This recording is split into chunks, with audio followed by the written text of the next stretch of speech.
said. Staying on this time?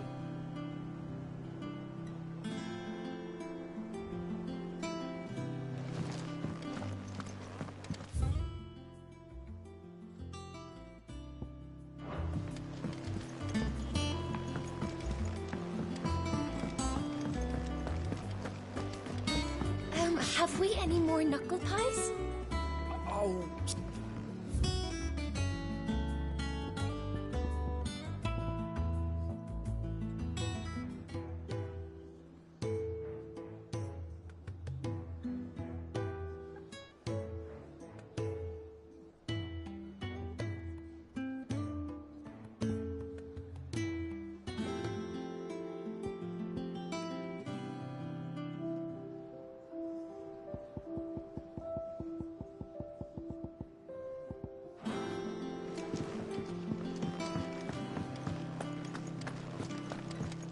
Shelves are closed. The sign outside should have told you.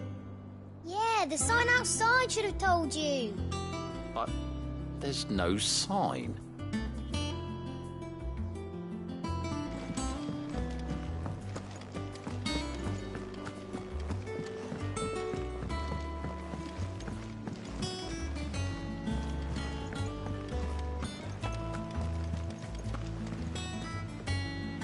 Clive, is everything all right?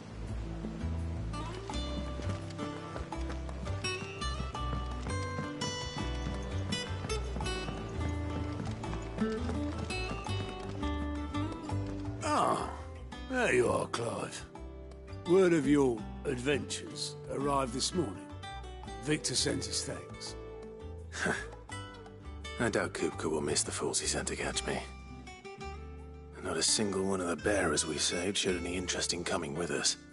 No one seems keen to join hands with an outlaw. Any news while we were away?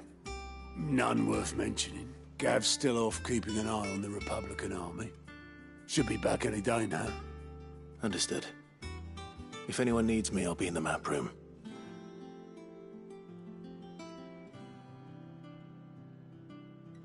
Still can't work that one out. There must be better places than the hull of a gutted airship to bury your nose in a book. Yet this is where she's chosen to be. And I'm sure she has her reasons.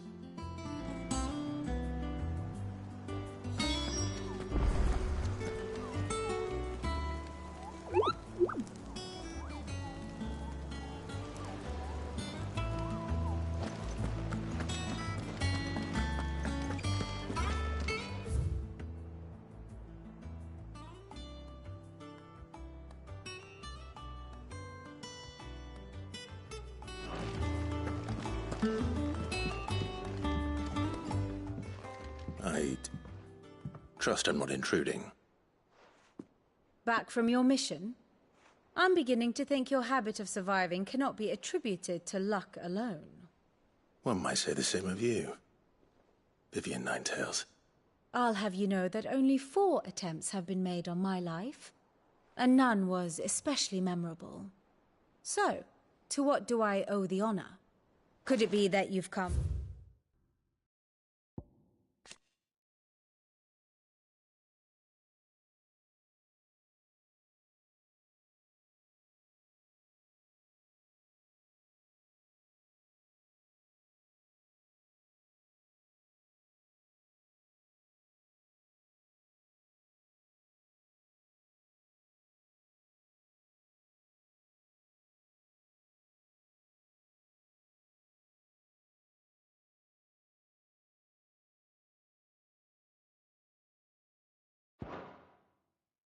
for one of my lessons? Is that so hard to believe? Very well, then. Shall we start with the state of the realm? To absolutely no one's surprise, she finds herself at the mercy of armies and outlaws. Well, mostly armies. Though that's not for want of trying, is it, Clive? But the real question is, how did we get here?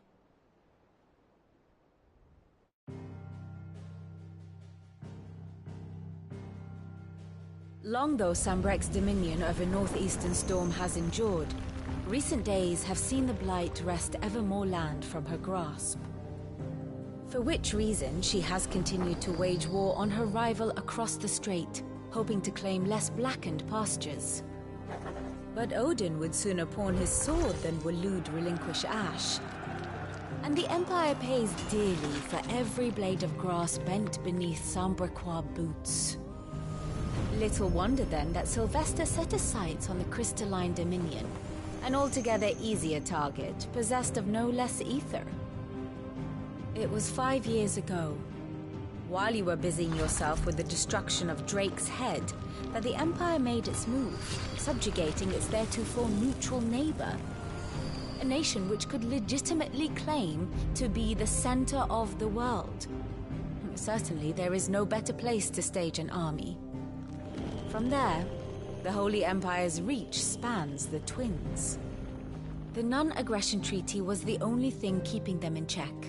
But if they truly broke the pact without provocation, it is only a matter of time before others reply in kind. The Holy Empire, the Dhalmekian Republic, the Kingdom of Waloed, and of course, our friends in Yaran. Who will be left standing, I wonder, when the last drop of blood is spilled?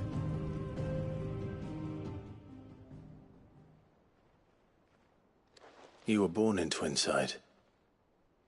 Do you not fear for your home? Oh, dark clouds are wont to gather over the Dominion. Yet in spite of it all, she has ever endured. And when the storm has passed, I am confident she will remain. Now, as to the matter of payment for today's lesson, complete a simple errand for me and we shall consider ourselves even. Even?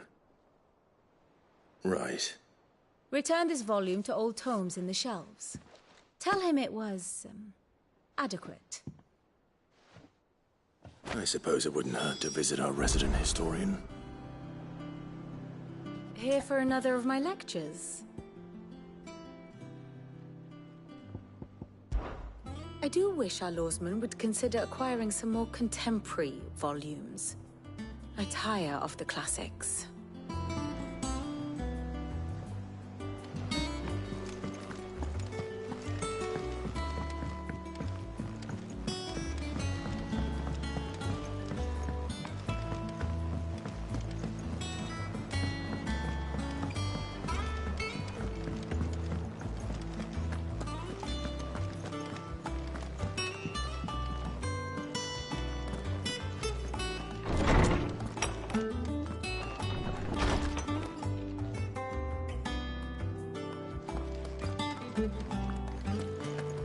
Old Tome said the hideaway is built inside an airship. Said it was called the Invincible.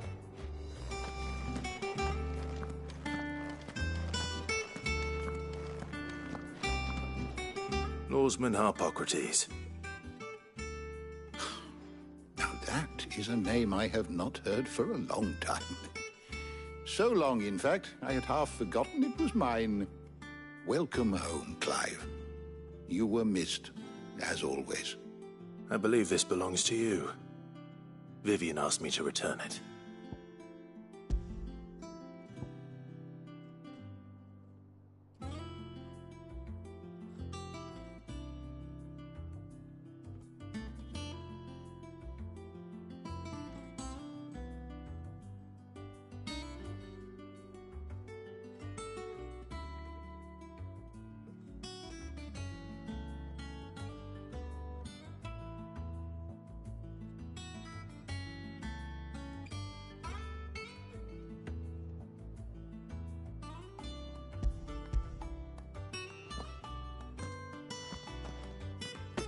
Already? Our resident scholar devours books faster than young Tet does lemon tarts. Would that I could do the same. But alas, I no longer possess the necessary constitution for such indulgence, either in words or tarts. That said, I have continued my search for mention of the creature you encountered at Drake's Head. But without access to the great libraries of Oriflamme or the Dominion, I regret that I have been able to find little and less. I am sorry. Please, don't apologize. I'll send word to our associates. See if they can't furnish you with more books. I fear it is not more books that I require, but the right ones. Mayhap we look in the wrong places. There are still libraries to the north. I'll see what I can do. You are too kind. There are not many in this world who would indulge the whims of a tired old historian. Not too tired to go filching Kupo nuts, though. Always got a pocket for him. Nicks him off the Moogle. Hush now. We all know there's no such thing as Moogles.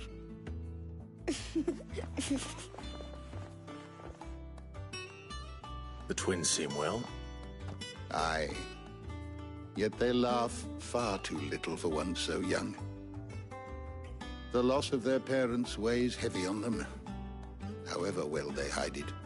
Titan took much from us that night, from some more than others, and the wounds that remain, they are not quick to heal.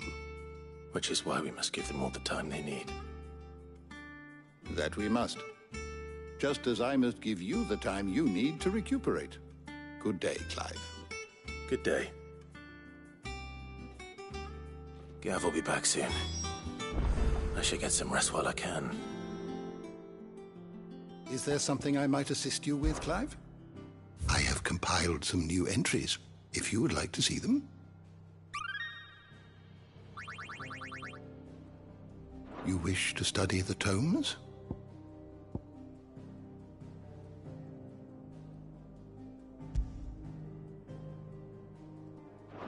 Did you learn everything you needed?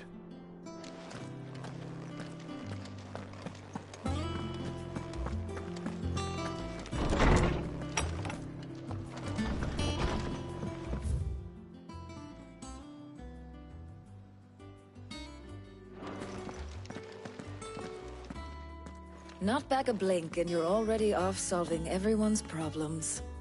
It looks good, Clive. Goes well with the scowl. I'd had that brand for so long. I'd forgotten what life was like without it. What it was like to be myself. And it's all thanks to you, Talia. The scalpel did most of the work. Ah, before I forget, a rider was here with a letter from Gav. Otto left it on your desk. Not a stolus. All right, I'll have a look. And then you get some rest.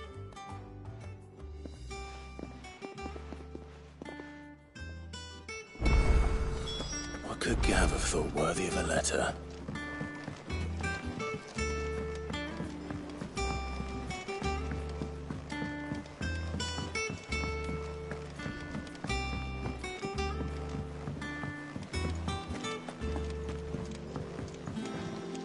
And how may I assist you today?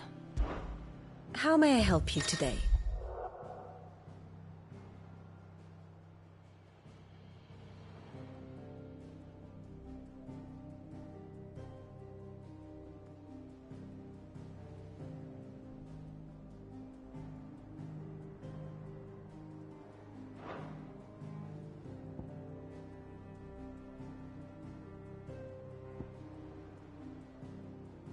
Of course.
Here you are.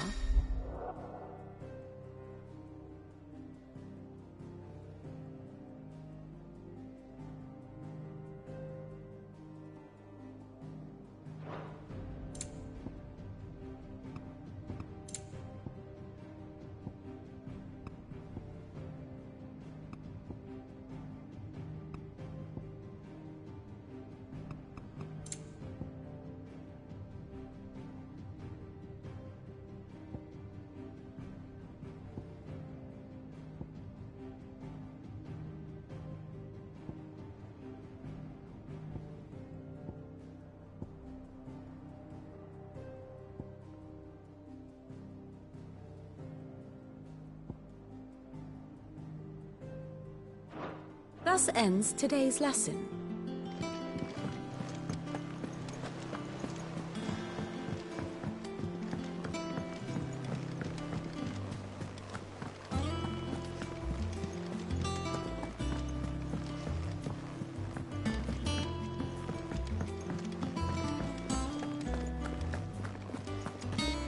Have you been to the toll? I hear a new shipment's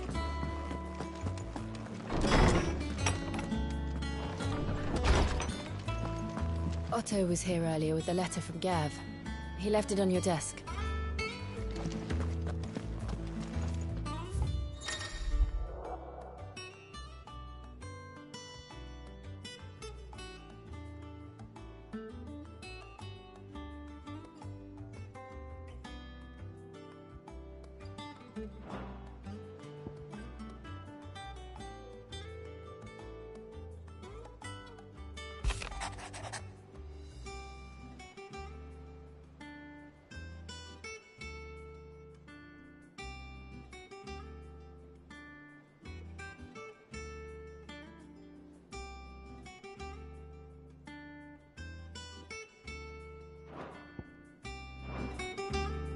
What does Gav have to say?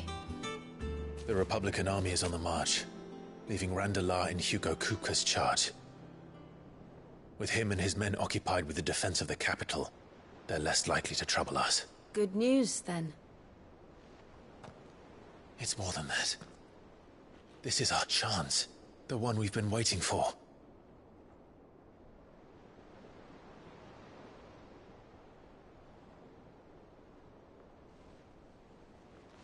But look how far we've come. All that we have here, our friends, the hideaway, are they not cause for joy? 5 years. 5 long years. If I could only command this power I've been granted, we might have achieved so much more. But each time I reach for it, it's like something is holding me back. Summoning an icon exacts a price not easily paid. Your body knows this only too well. It's merely trying to save you from yourself. And every burden I cannot bear falls to you. This mission of ours has made me question everything I thought I knew. But one thing has become abundantly clear. The crystals take more than they give. In exchange for momentary comfort, we must endure a lifetime of pain, war after war, loss upon loss. And now? Now they rob us of our very homes, leaving naught but dust and ash. But you're trying to change that. We're trying to change that. And to me, that's no burden. I know, but... Try not to forget. We're only here because Joshua gave us a second chance. It would be a pity to waste such a precious gift.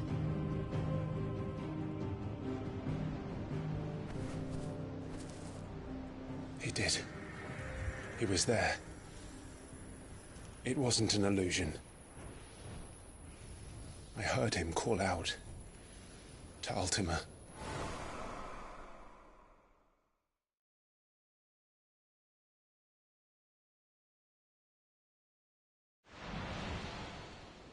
If Joshua is still alive, he'll be looking for that thing. Do you think he will ever come back? I know he will. And we must be ready when he does.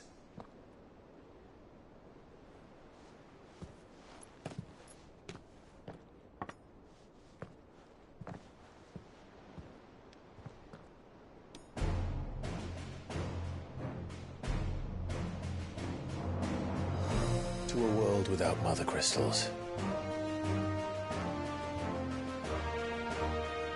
To Sid.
And so the North is lost.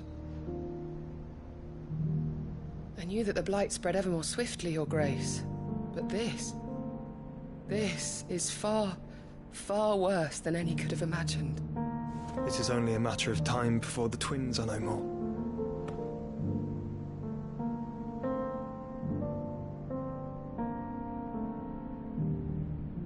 The world marches ever closer to its end, and here we chase shadows. Tell me, brother, are our efforts in vain?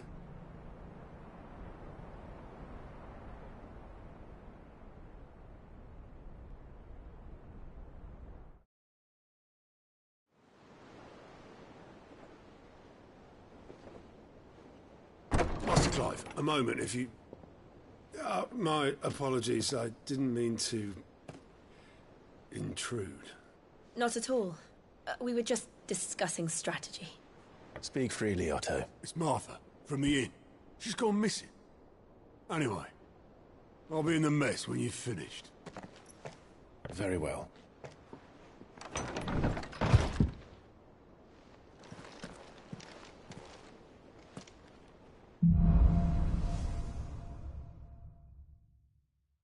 What would make Martha leave the rest? Something has happened to Martha. We need to speak with Otto.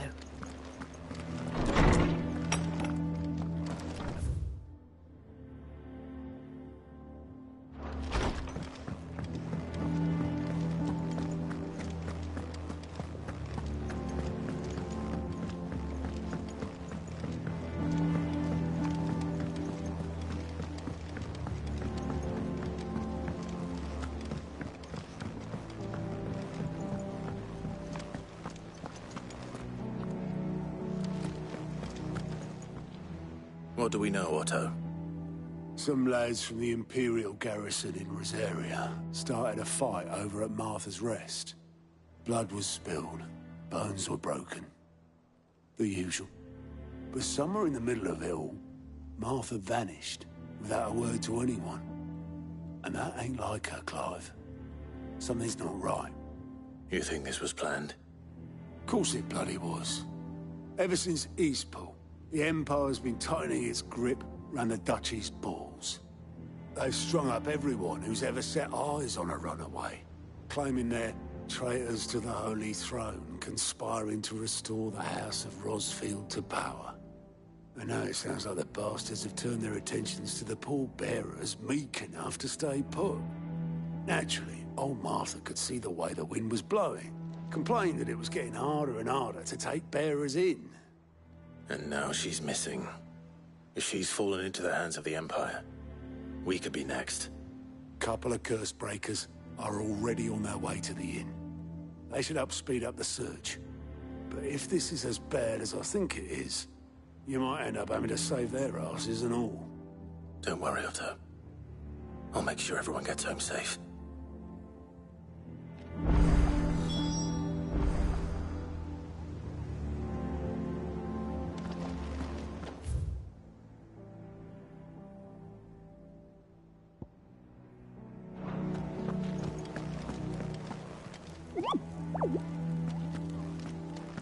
Martha is a survivor. We'll find her.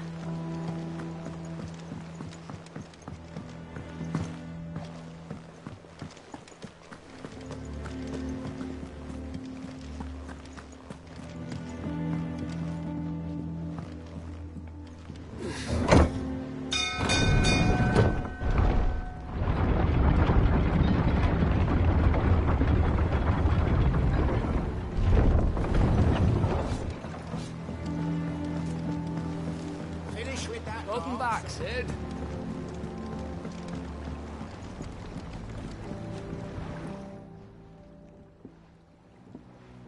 Damn blighted bilge.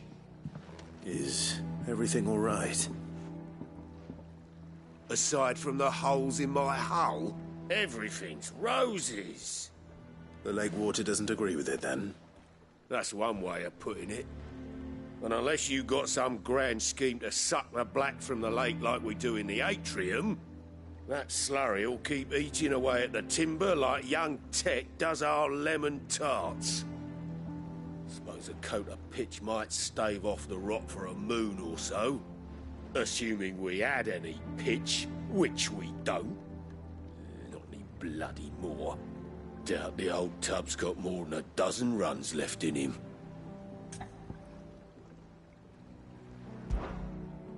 Of course, Obolus. Your skiff is our only means of reaching the mainland. Without it, we'd be lost. Well, I'm glad someone round here sees it that way. To make pitch, you need pitch trees. But in case you haven't noticed, live trees are one of the 1,000 things sorely lacking in the Deadlands. Now, I'm not so unkind as to ask you to fell a faraway forest and lug the logs back here to the mere, which is why we'll be needing a suitable alternative. And it just so happens I once heard the thorny pitchers of Curltail Falls cover themselves in a sticky wax to trap birds and beetles and whatnot. Might be enough to tide me over. Sounds easier than felling a faraway forest. That's for certain.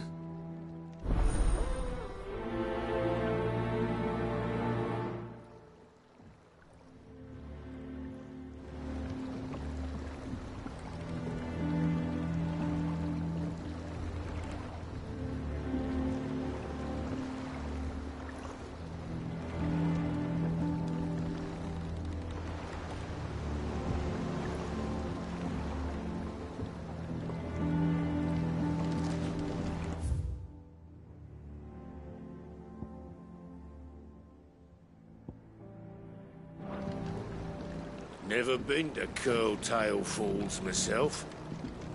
Never seen a curl.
easier than felling a forest, I said.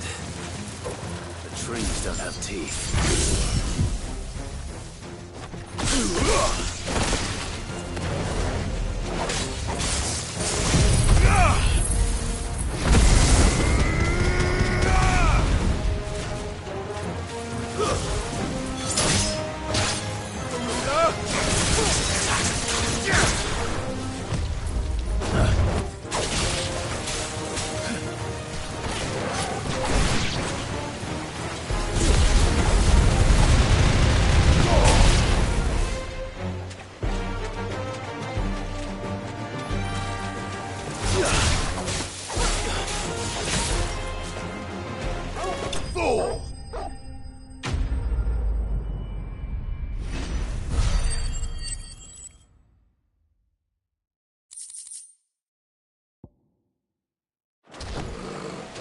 Can't imagine Obelisk needing any more than this.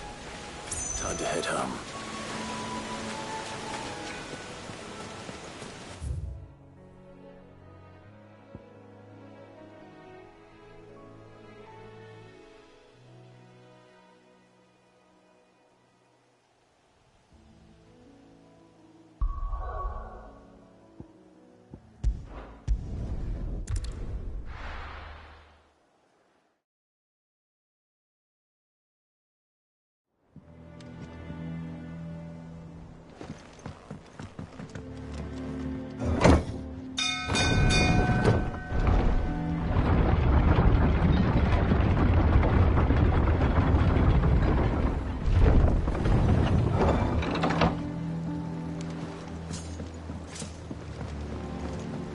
With that log, so welcome back, Sid. Well, did you find me some... Find is one way of putting it.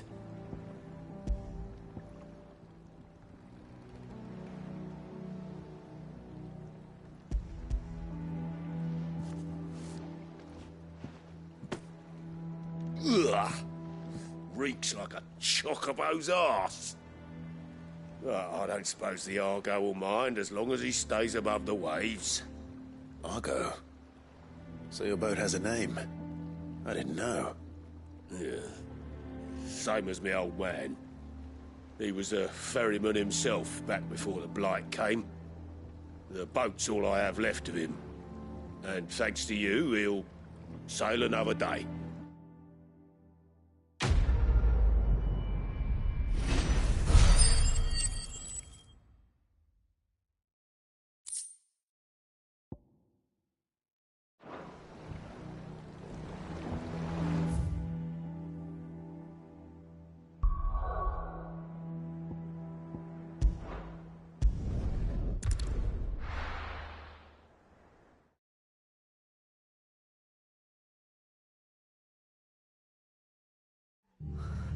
What happened here? Come on. We need to find the others.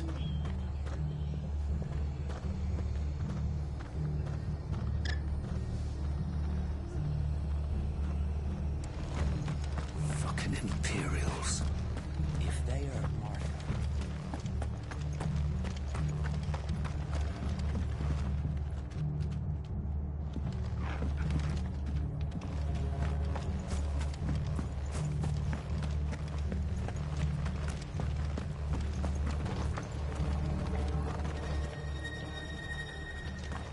Best off staying where we are for now, I reckon. Boys from the garrison will soon be near. Let's get you to a physical, shall we? I'm sorry. Sid? What said you'd be coming? I trust you don't mind. Also thought you might need some help. And it appears he was right. You, could say that, yes. They're saying the Imperials ascended like a storm. No one was spared their fury. Martha tried to step in and calm things down, but all our efforts got her were a pair of iron shackles and a hard march. Any idea where? Judging by their tracks, they headed towards Sorrowwise Bay. To the Abbey sheltering Martha's bearers. The bastards. Jill and I will go after them.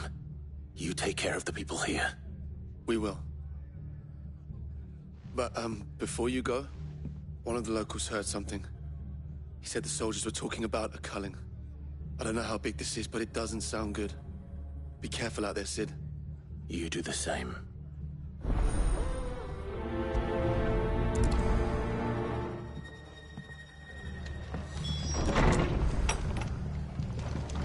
Cole is right. That was no tavern brawl. It was a message. But a culling. Bearers are the property of the Empire. The garrison wouldn't have the authority to act alone. The orders would have had to have come from higher up.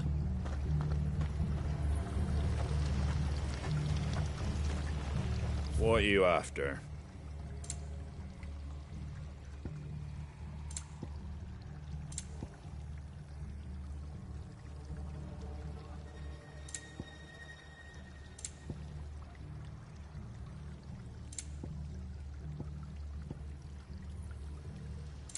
Take care out there, eh? Oi, look sharp! Hey? Oh, good to see you, Sid. The soldiers who did this are long gone, I'm afraid. We're doing what we can to treat the wounded.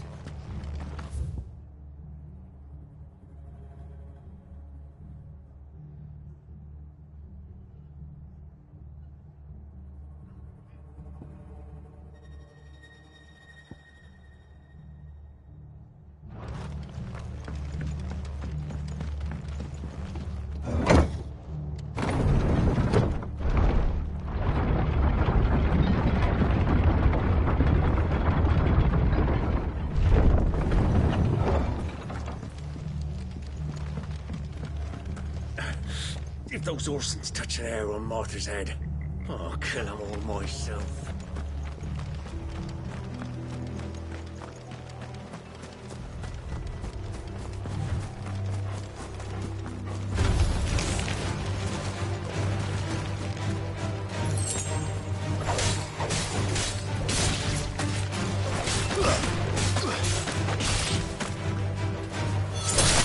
It's over!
I was on my way to the Abbey, minding my own business, when a gang of screaming loons came charging out the garrison and chucked my stuff all over the place. Until I get it all picked up, no one's crossing the bridge. If you're going the same way I was, you'd be better off going back by Martha's than round the other side.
Don't worry about me.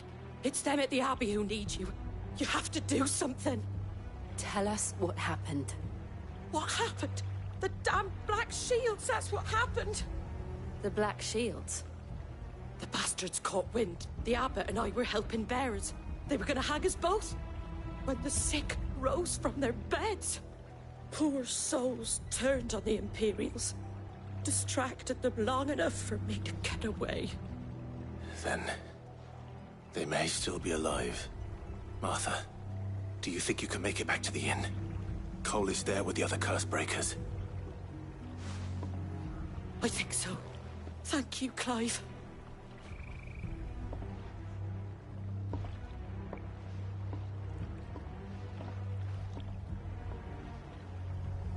Black Shields. Is this some sort of twisted joke? There has only ever been one Order of Shields in Rosaria, and they fought to defend all her citizens. Seems a step too far, even for the Empire.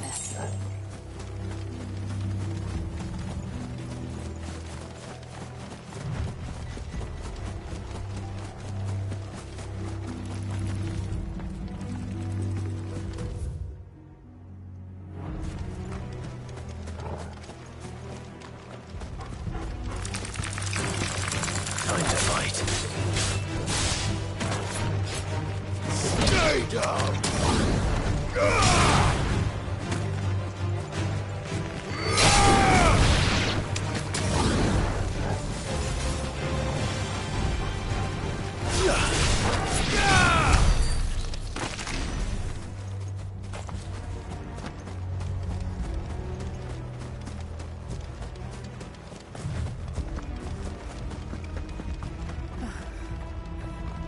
Are we too late? There might still be someone inside.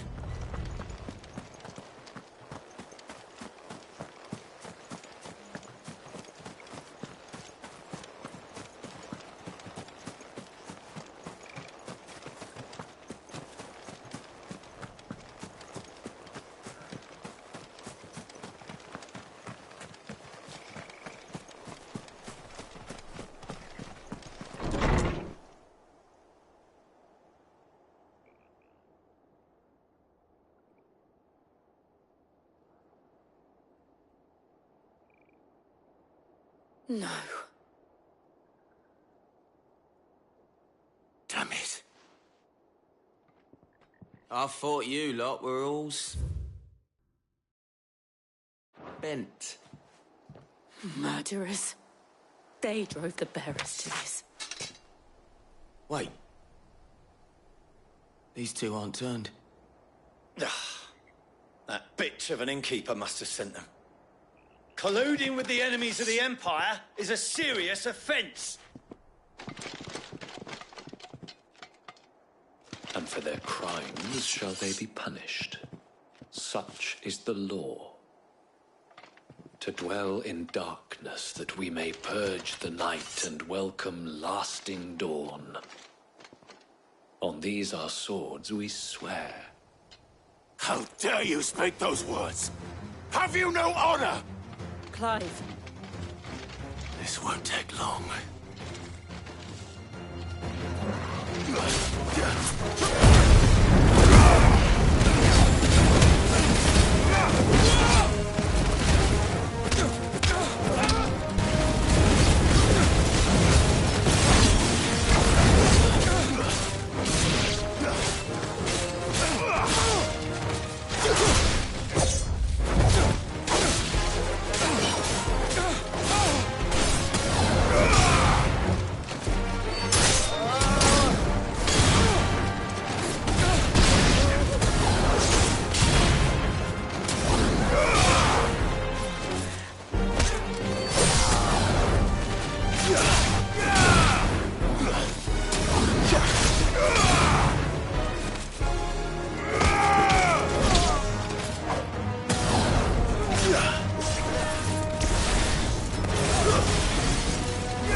Is that all of them? I think so.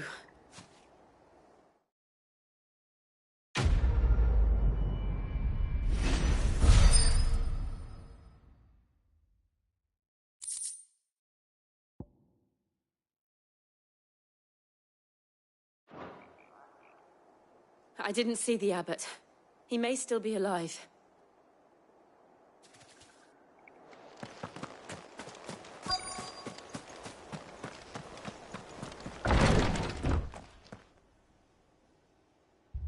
Found her.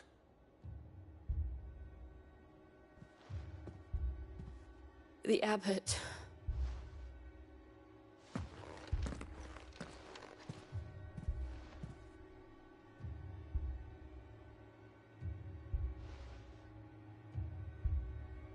The bearers died protecting him. Calling upon what little magic they had left in their bodies. Clive. He's breathing.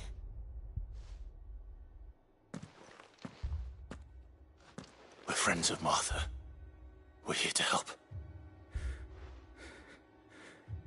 Are the Imperials dead? They are. Every last one. If only that were true.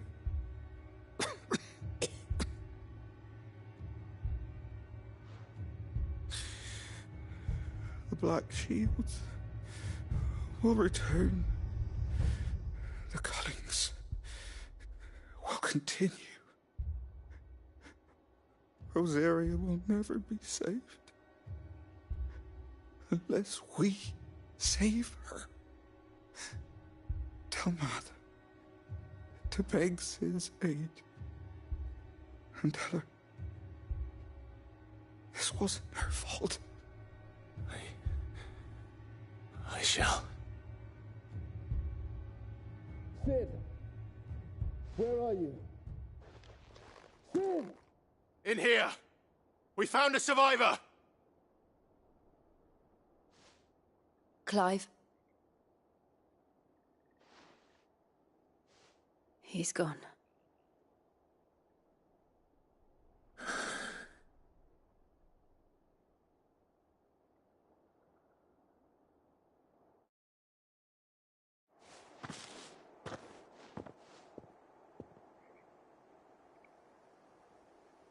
We've laid the abbot to rest. But the bearers...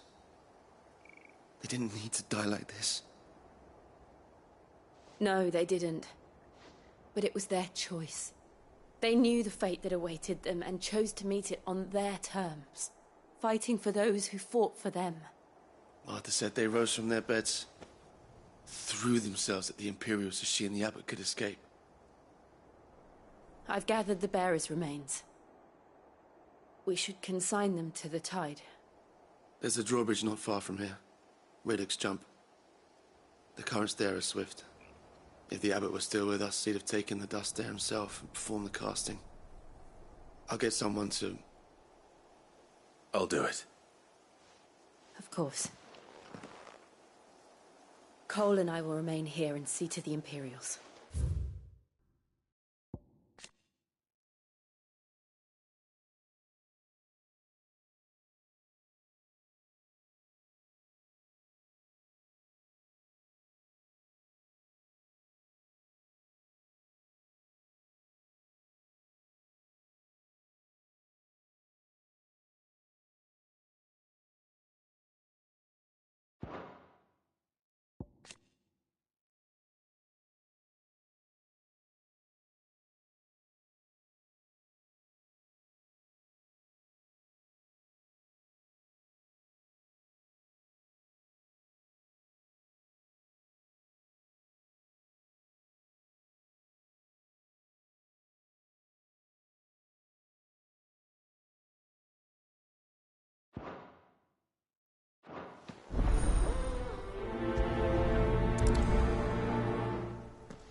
spotted us, Torgal?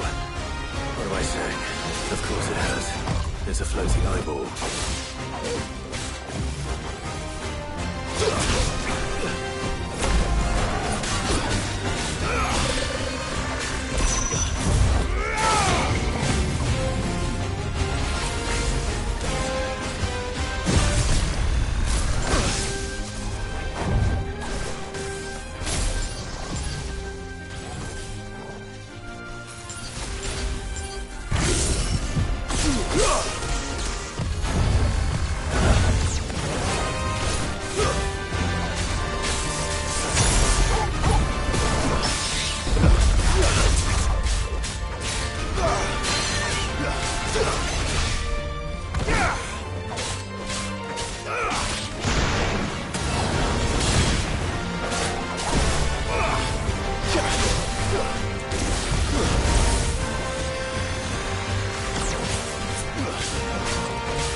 Forgive me.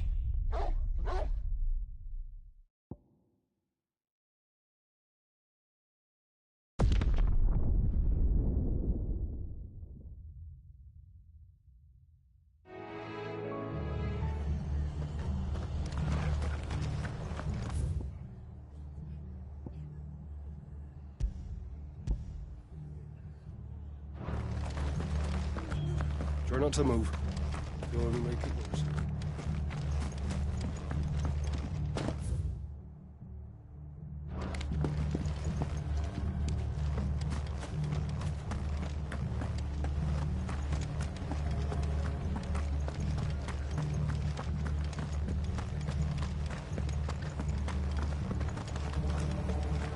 They called us. Look sharp!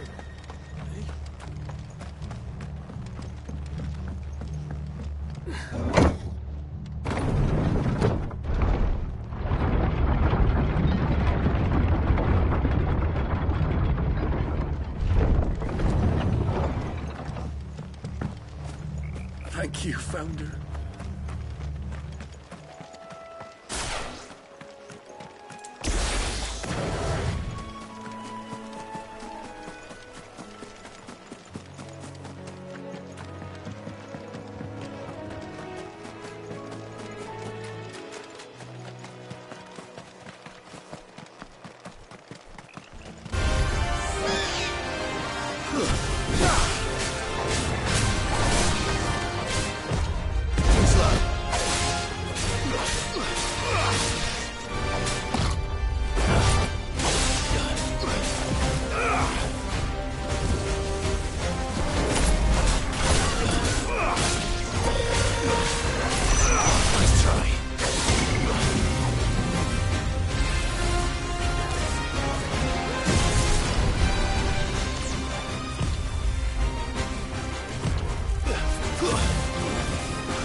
not to move. Lord will make it worse.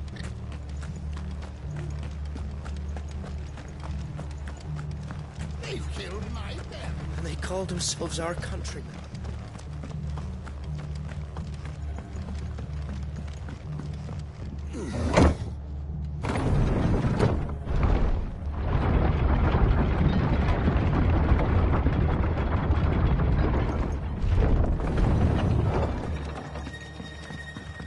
Thank you, Founder.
You didn't see that coming.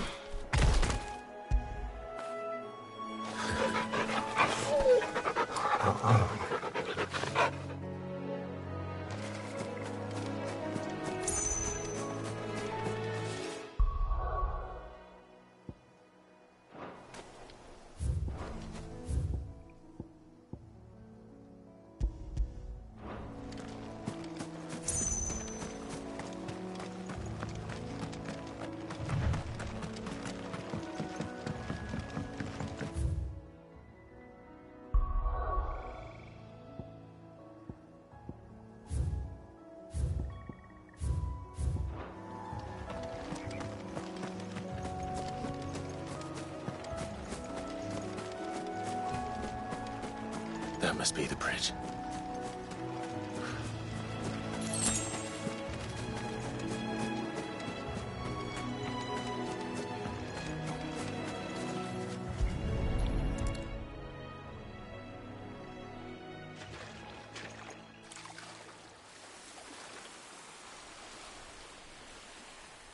So shall the waters cleanse thee of thy burden, and bear it out to sea.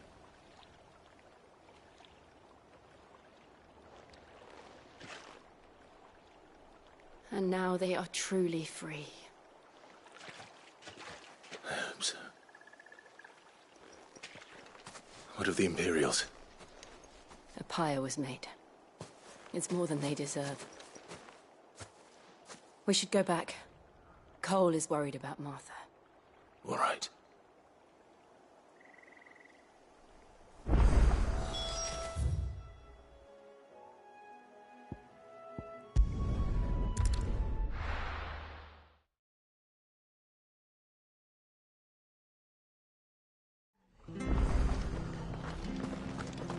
We've been speaking with the Blood Axes about how best to protect the village. We won't let this happen again. We're best off staying where we are for now, I reckon.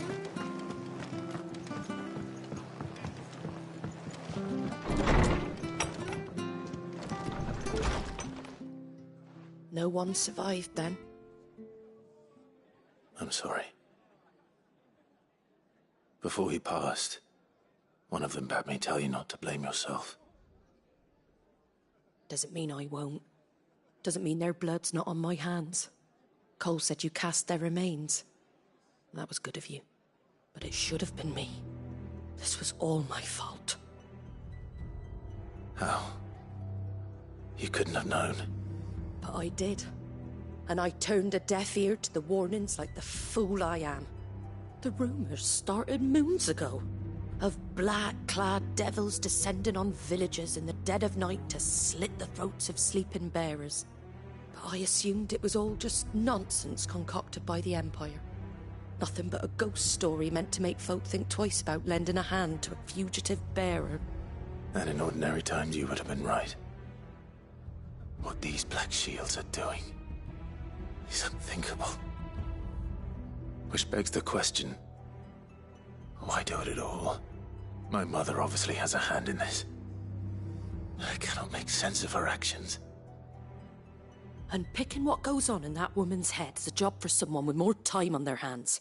Right now, I need swords and men to wield them, preferably big ones. If those Imperials think they can come in here again and threaten my people, they're in for a rude awakening. Oh, before I forget, a Stolas from Otto landed just before you arrived. He asked me to tell you that Gav has returned. Then we must as well. Will you be all right here, Martha? We can stay longer if you wish. No need. I'll be ready should the Imperials come calling. Though I wouldn't turn my nose up if you were to lend me a pair of them strapping young curse-breakers.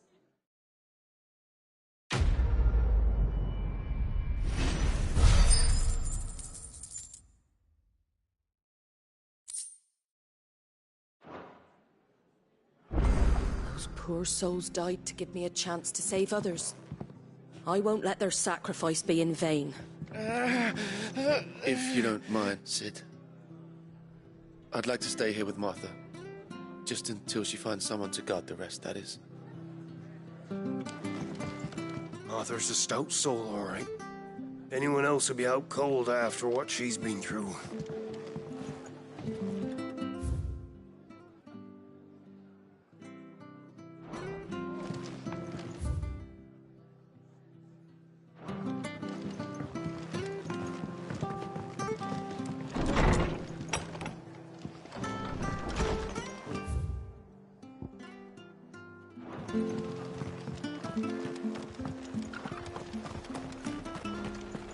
Try not to move.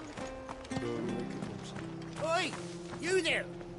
Don't just pass me by! You handy with that sword of yours? Course you are. Bet you're a bloody marvel with the thing. Now, question is, are you willing to use it or not? 'Cause a flock of noble chocobos are in need of help. Chocobos? You heard me right. Wild birds? The big ones?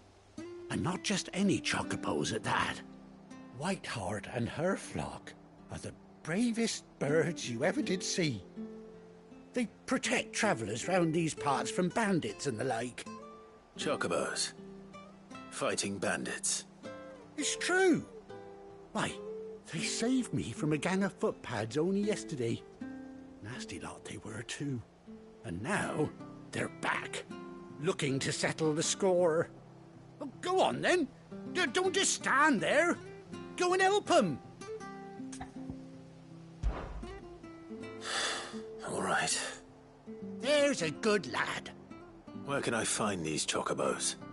I saw him cut across the way over yonder. The rotten scoundrels were driving the poor things towards the old dock. It's a dead end, that is. You save Whiteheart and her flock, you hear me? There ain't a pluckier bird in all the world. She's a hero to us locals. And don't worry, you'll know her when you see her right enough. I'm sure I will. And good luck to you. And give those no-good bastards a hiding from me.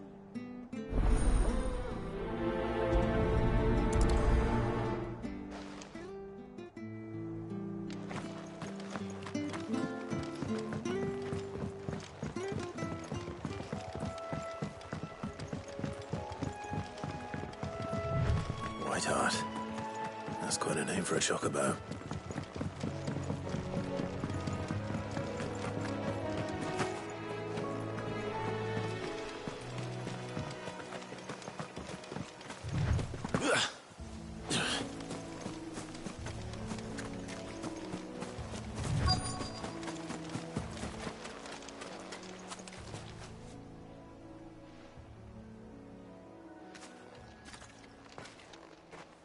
A white feather. I thought Ambrosia was one of a kind. Speaking of brave birds. Looks like they went that way.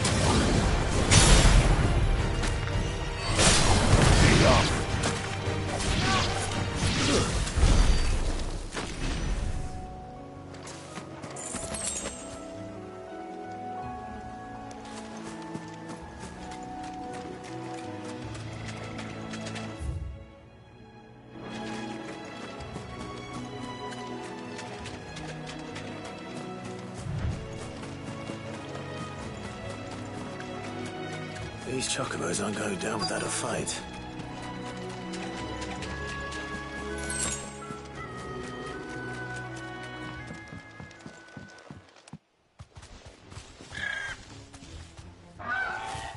We got you cornered, Feathers. You didn't think you'd seen the last of us, did you? You've been bad for business. But I reckon someone will pay good coin to mount your head on their wall. Not around here, they won't. Oh. And why's that, eh? Because she's something of a hero in these parts. You hurt her, and I hurt you. Piss off. Or better still, how about we hurt you both? All right, then. But don't say I didn't warn you.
You're safe now. White Hart, I presume.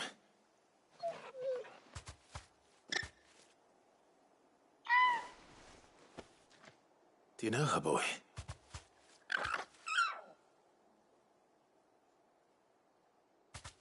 That scar. It couldn't be.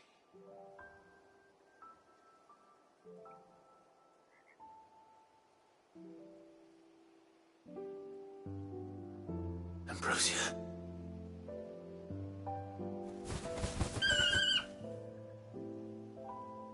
It is you. You survived.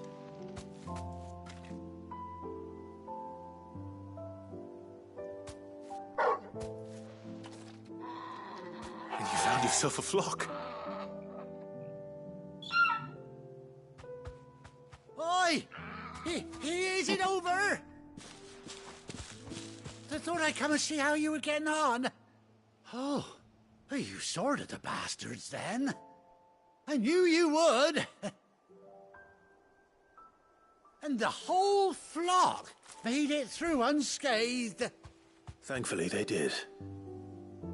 And not only that.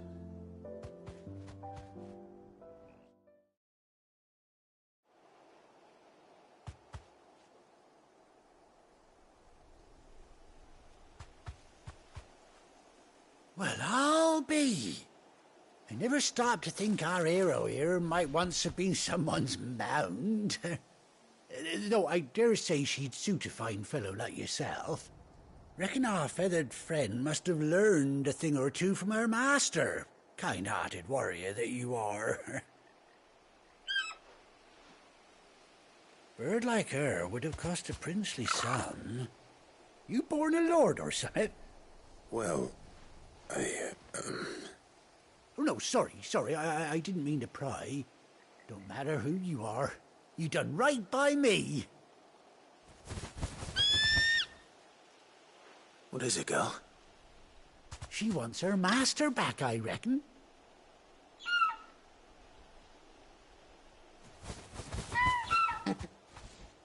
Told you.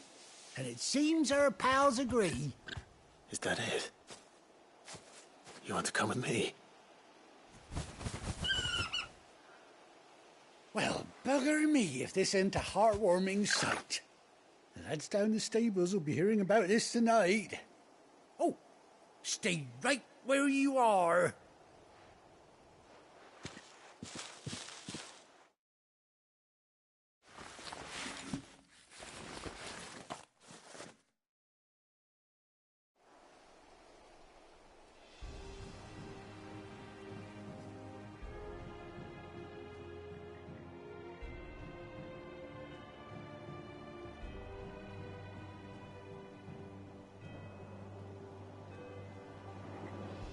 Doesn't she cut an handsome figure, eh? She does indeed. How much do I owe you?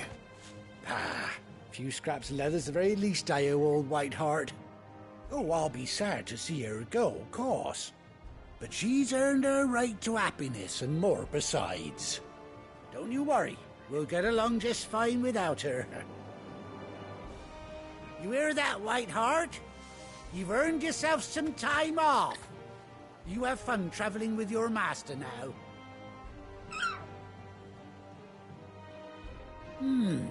You seem awful familiar now I get a proper look at you. That's it. When those chocobos swarmed my cart on the road, didn't you? No, that can't be right. That fellow was a bearer. Must have been my double. Oh, must have been, eh? Oh, that'll be the excitement getting to me. Silly sod that I am. Pay me no mind. Anyhow, best be on my way. Good luck to the both of you.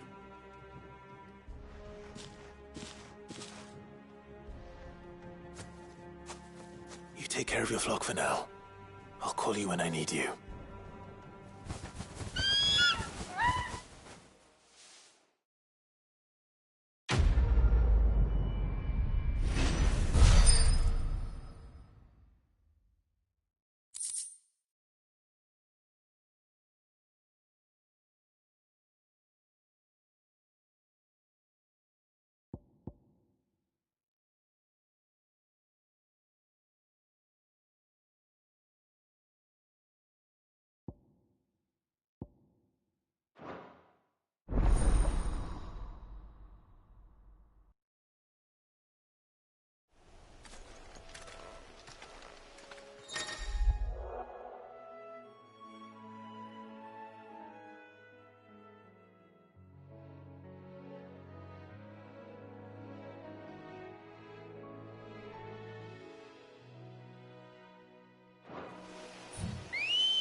Ready, go?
Where's Gav?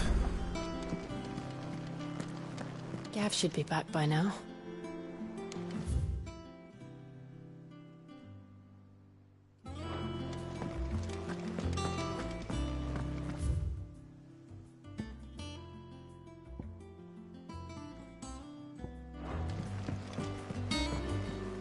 I hear there's trouble.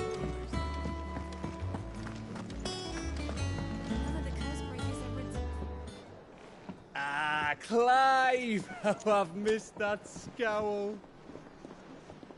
Where's my report? What, no kind words for your old pal Gav? If it's kind words you're after, you're fishing in the wrong barrel. Now sit down, you fool.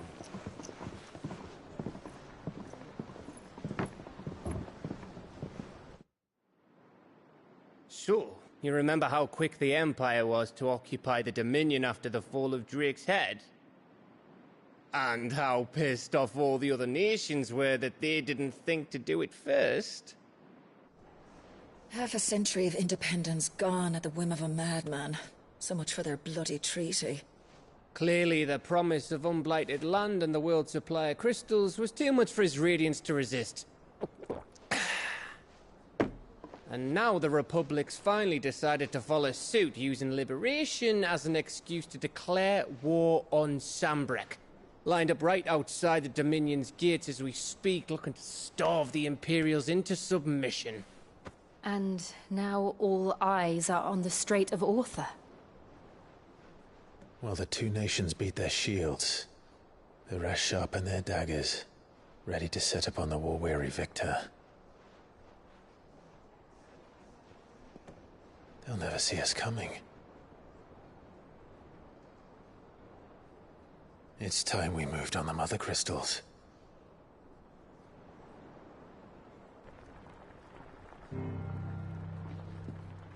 Four Mother Crystals remain in Storm and Ash. Drake's Breath, near Ironhome. Drake's Fang, in Dhalmekia. Drake's Spine, in Waloed. And Drake's Tail, here in the Crystalline Dominion. With the bulk of the Republican army marching to Twinside, Drake's Fang will be left exposed. That is exactly the move Kupka would anticipate. And if there is anything these past 5 years have taught us, is that he loves his traps. There is one place, however, where nobody will be expecting us to go. Drake's Breath. There's a shitload of sea between us and it, and I've never been much of a swimmer. I have an acquaintance in Port Isolde who may be able to help. Who's that then? My uncle, Byron Rosfield. Lord Byron Rosfield of the Seven High Houses, the trade magnate with holdings in over 100 cities. Wait, Rosfield. And you're a Rosfield, of course. My uncle's name gave him his start in the world, but it was his acumen which earned him his fortune. along with a handsome fleet of ships. Well, it's settled then. What are we waiting for, eh? Huh?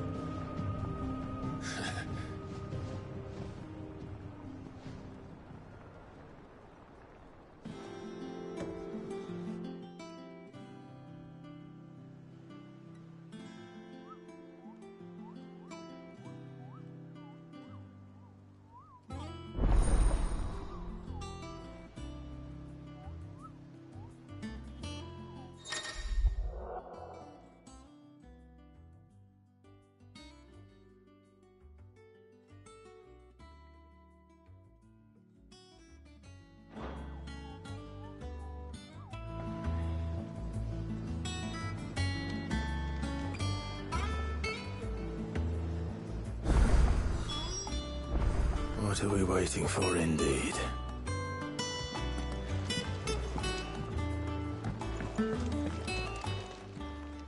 And what can I do for you? Coin purse weighing you down?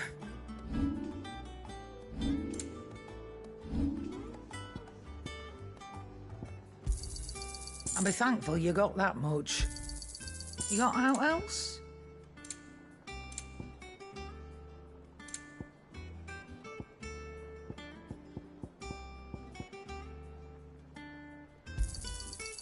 I reckon I can find a buyer. You got out else?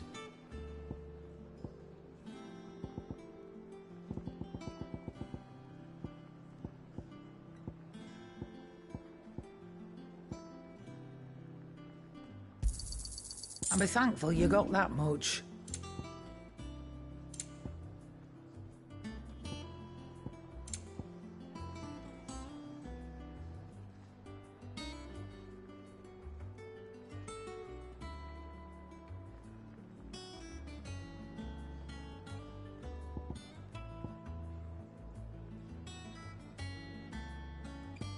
Is that all?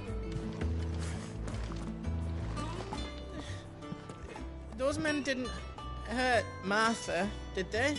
I think it's all right to touch. I got ya. What do you want? And?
Long now, Martel.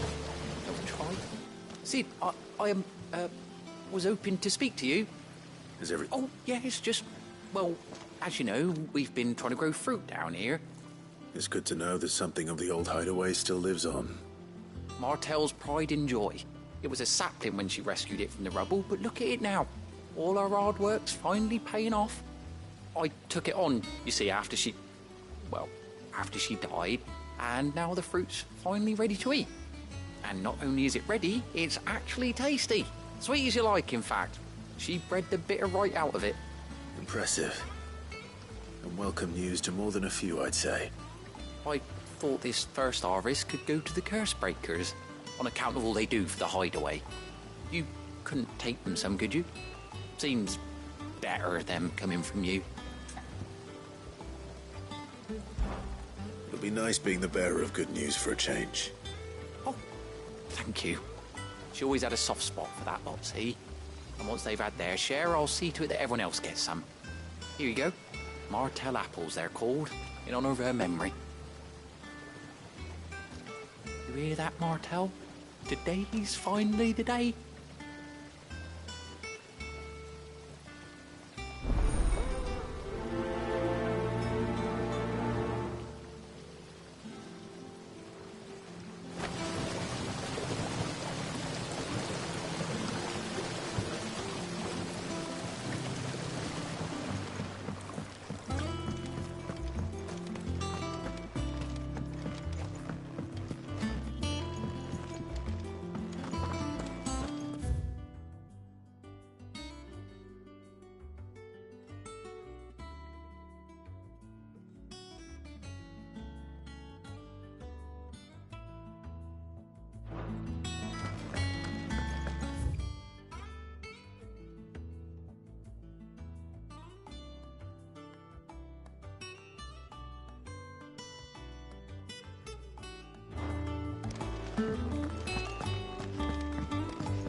Did you come through the forge today?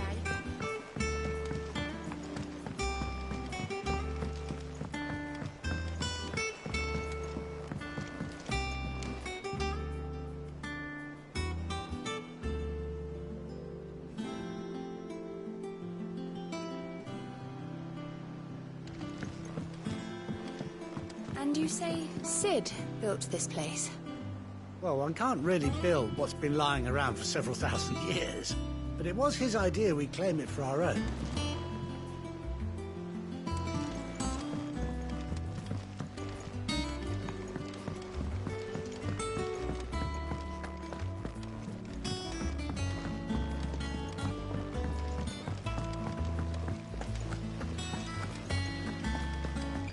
Perhaps they're all...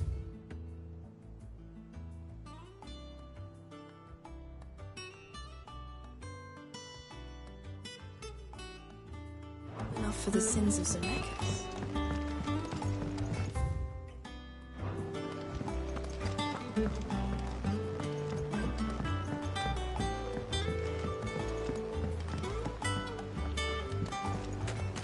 So, that's how Hugo Kupka was able to prime that night 5 years ago, despite there being no ether in the Deadlands.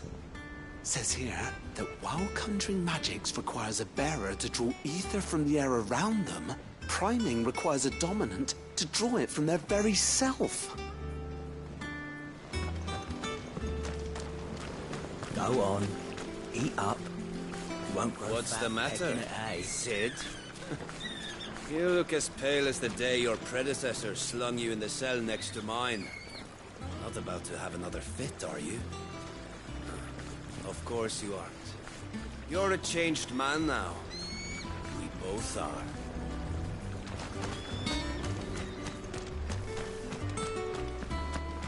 That dress is simply fabulous. In it, though?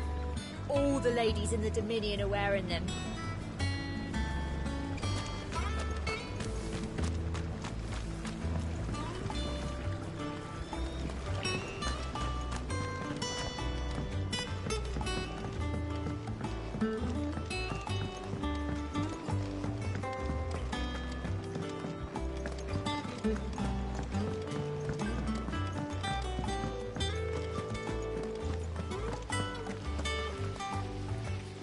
There was a time I only had eyes for Otto. But then I saw the light, and his name is Cole. That way he looks at you like a frightened fawn who's lost his mother. Oh, if only I could shoot an arrow through his heart.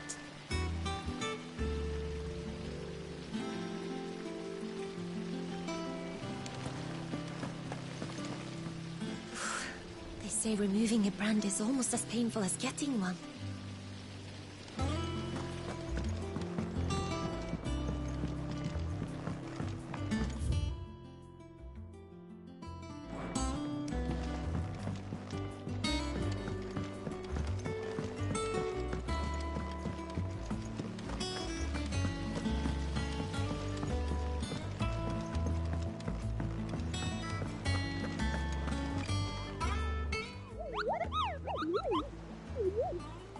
What's the matter, Nectar?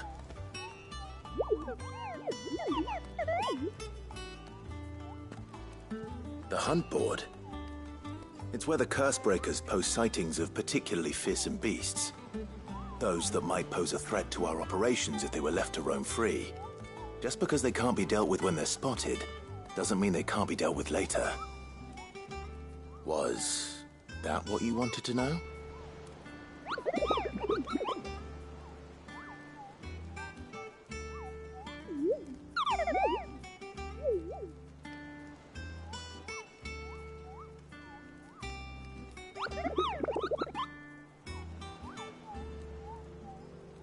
Right. Well, leaving your mightiness aside for the moment, the people of Valisthea are going through a lot already. What with the Blight and the war. The last thing they need is ungodly fiends terrorizing them on top of everything else. So if the Cursebreakers are too busy to help, then perhaps I can. Or at least I can try.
Oh, Clive! Welcome to the Patron's Whisper. The Patron's Whisper? Does that mean someone else is taking care of our friend's donations? Oh no, that's still me. It's just Karen has her toll, Blackthorn has his hammer. I thought a new name might liven things up. I still catalogue every item that arrives, in addition to setting aside those tokens of appreciation the sender has specified are to be presented to you personally. Would you like to see if we have any?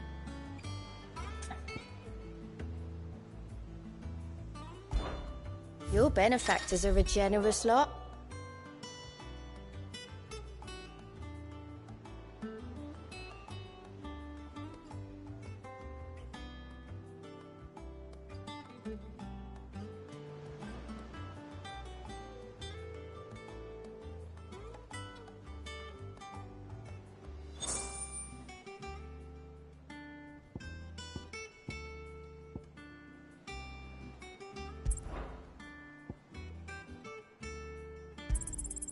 All yours.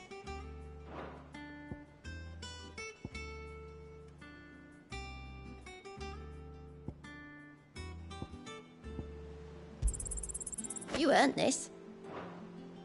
Best of luck out there, Sid. Clive! Quick look. Seen enough?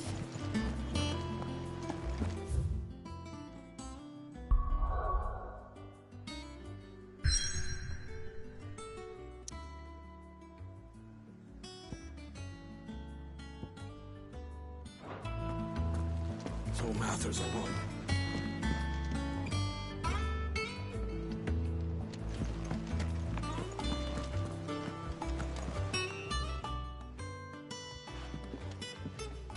You two look like you could use something to eat. Here. Courtesy of Martel.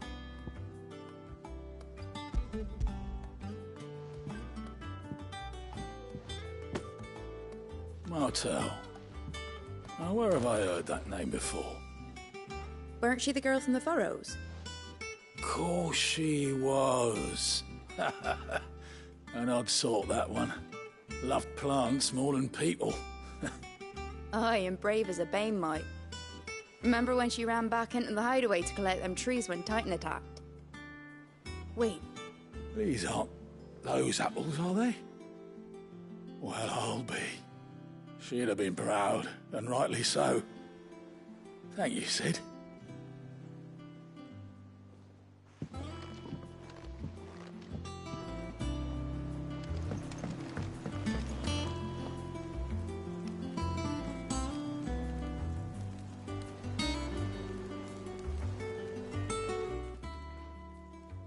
A gift from the backyard.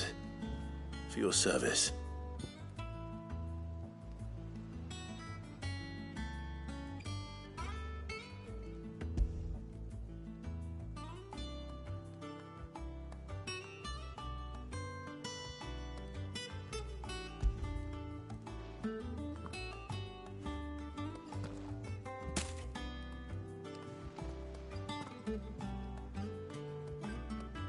Blimey, these take me back. I haven't seen a hideaway apple since. Old Sid was the only one who could stomach the things. He'd nab 'em right from the branch, made Martel livid. Not that anyone could stay mad at the man for long. That sounds like the Sid I knew, all right. Planning on keeping that lot to yourselves, were you? Hang on. These aren't Martels, are they? I'm glad to see someone carried on what she started. Can't have been easy, not in the Deadlands. Reckon she'd be happy knowing all her hard work didn't go to waste. Clive, tell the lad down in the backyard to run some over for me, will you? Not so much as a thank you. Well, I've got some manners at least. Thanks, Sid. You can leave the basket with me.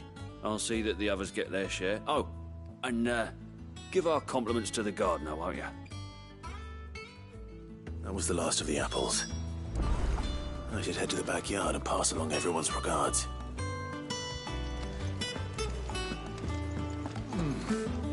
Them old apples were enough. that room's as ragged as goat's locks.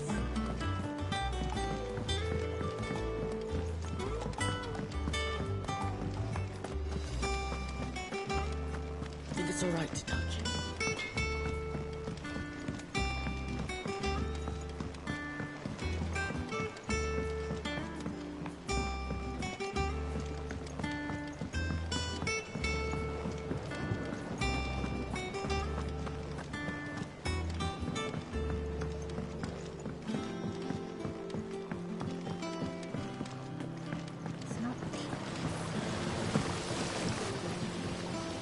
Cursebreakers send their thanks.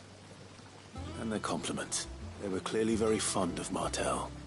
They remembered her. After all these years. I suppose she was very kind, even to a tongue-tied lummox like me. You were one of the good ones, Martel. Why did you have to die?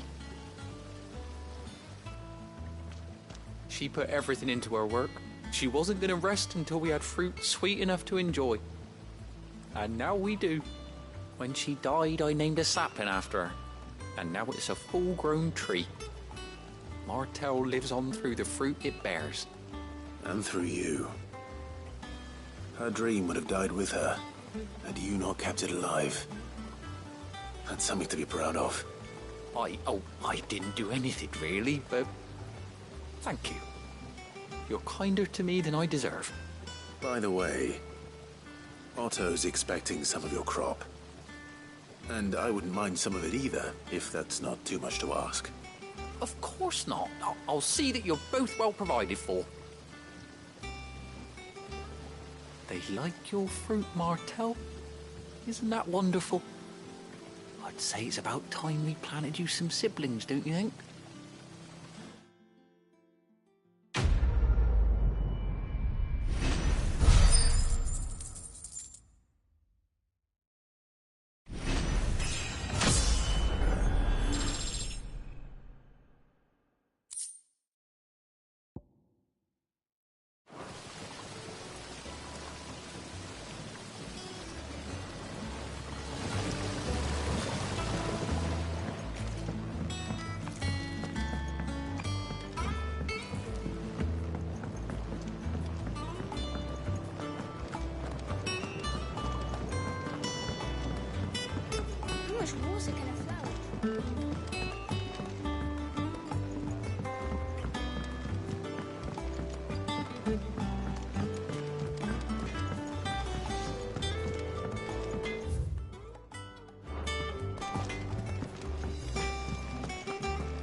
Do you think it was wise to leave, Gav? He didn't seem pleased. I needed his eyes and nose in Dhalmekia. I'm not about to let Kupka take us unawares. Besides, he has a knack for that sort of thing. That he does. And wasn't it Sid who said that matters such as these are best left to dominance?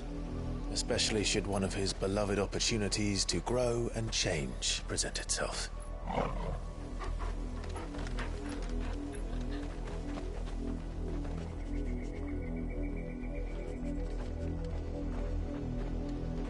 I always knew that I would return one day.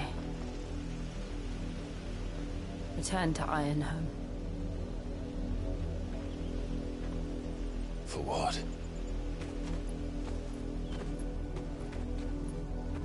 After learning the truth, you were given the chance to face your past. If I am to continue at your side, I must do the same.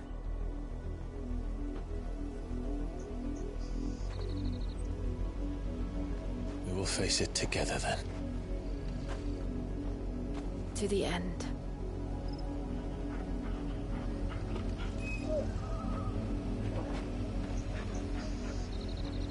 Come on.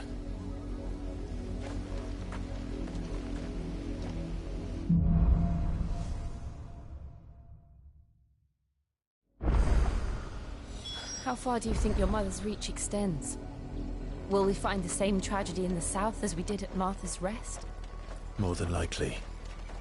Which is why we should hurry. There are still many settlements between here and Port Isolde. We visit as many as we can and hear their stories. Starting with the village of Amber.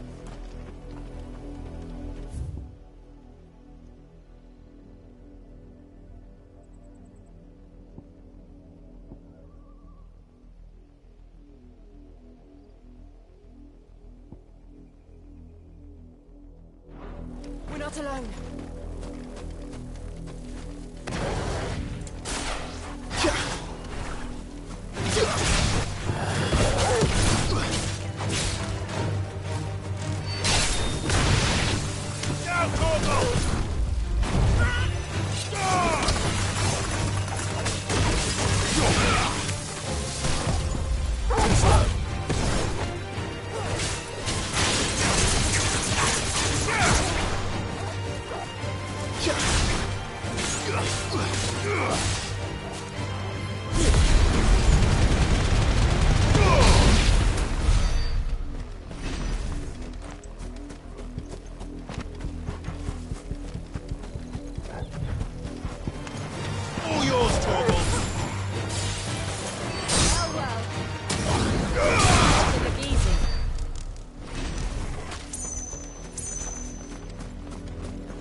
Good girl.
Time to fight.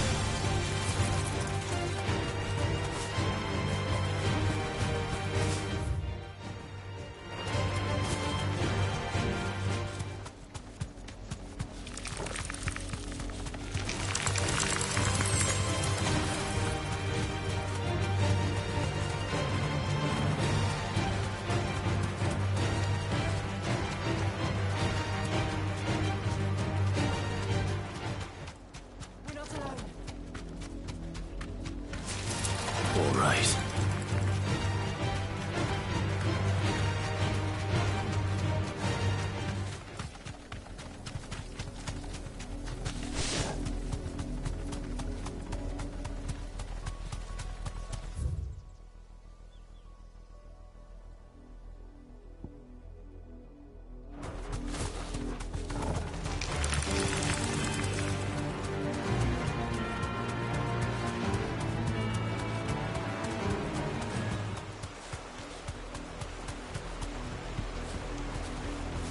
Thanks, girl.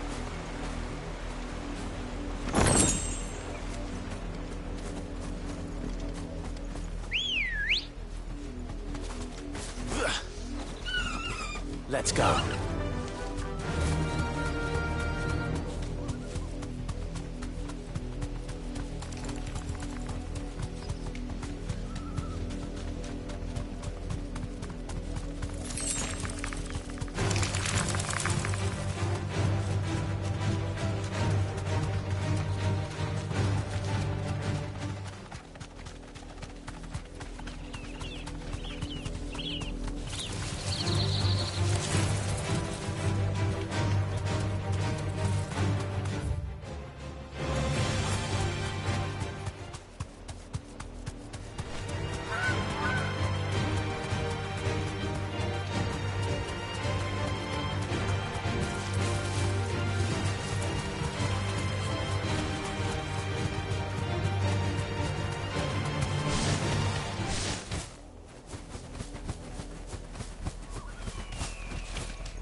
Mockery of justice is what it is.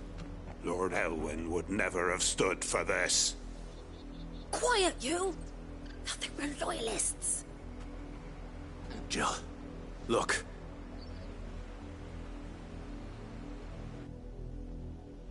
Rosaria must be cleansed of the stain which befouls her, that she might rise once again from the ashes to welcome a new dawn. 'Twould be a pity to make examples of you all, for the transgressions of but a handful. Of course, your lordship. You shall have our full cooperation.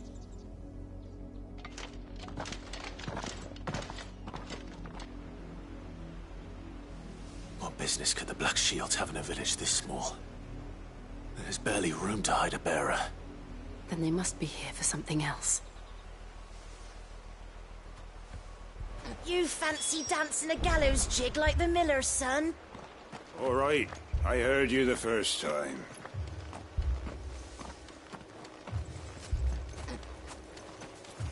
Welcome, stranger.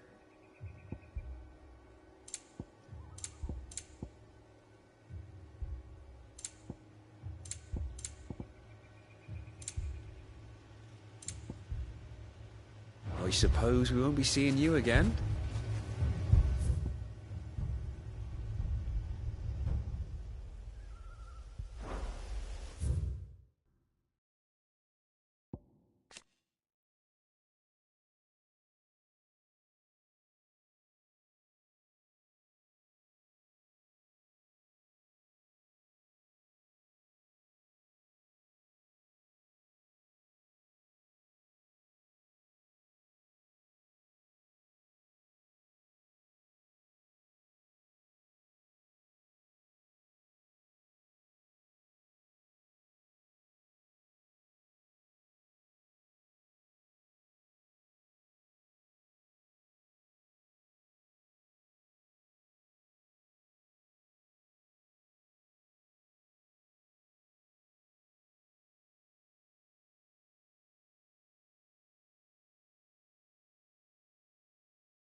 Excuse me, but what was all that about earlier?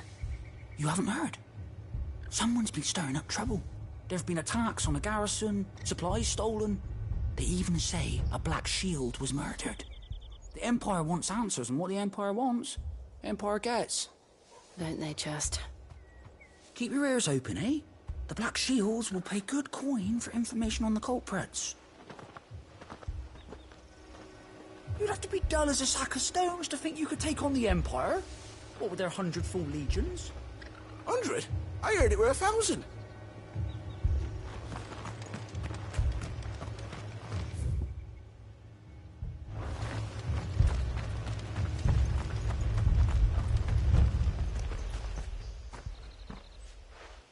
You seen him, didn't you? I'm sorry. The Black Shields. Just now. You seen them, didn't you? At least I think there was a Black Shield. Can't say I ever saw one before. Was this the first time they visited the village? What do you think?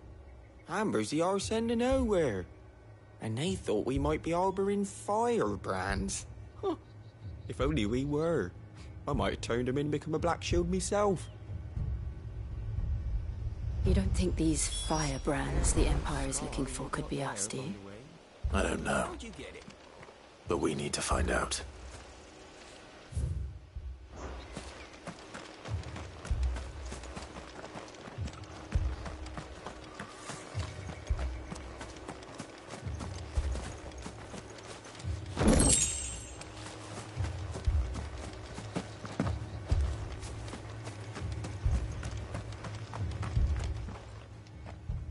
Greetings, friend. We are travelers.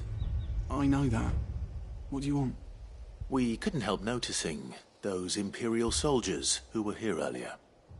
Don't you go telling these strangers a thing. I speak for the people of this village, and we have nothing more to say to you. You are to leave Amber and never come back. May I at least ask why? I don't know who you are or what brings you here, but your presence puts us all in grave danger. The Empire is a harsh master. Its demands are great, and its justice swift. But as long as we keep our heads down and pay our tributes, we are left alone. Some might call it submission. But if it will spare my people the Viceroy's wrath, then I will gladly submit. This village will not become another East Pool. Then we shall be on our way.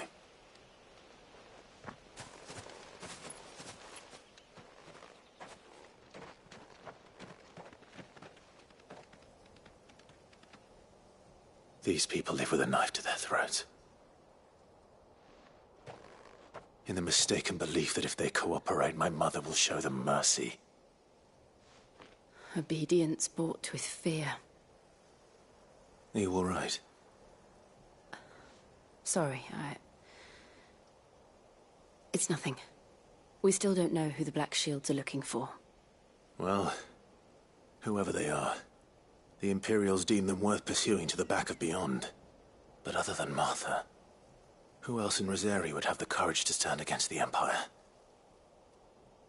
A new ally would certainly be welcome. Can we find them before the Imperials do? Perhaps the next village will yield more answers. Perhaps.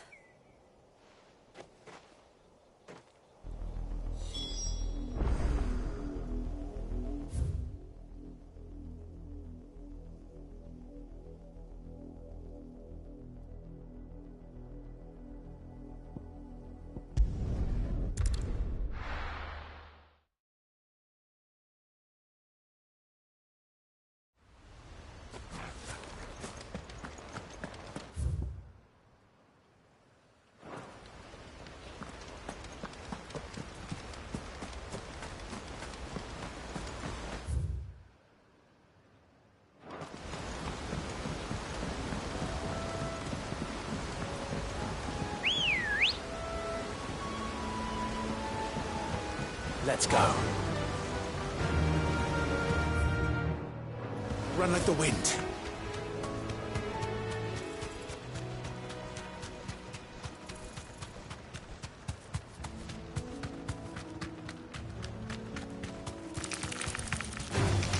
Don't get surrounded.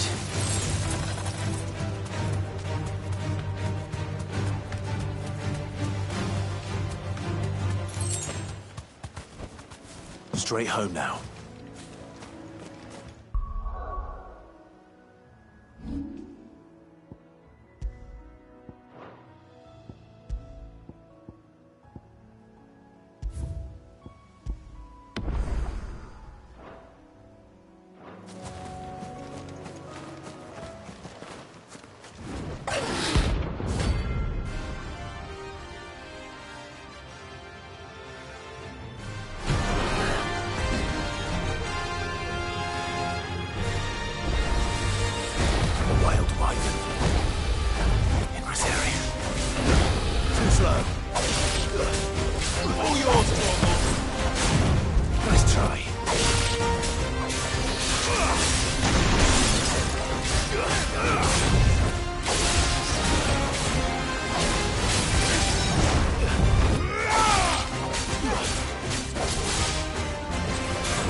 Nice try.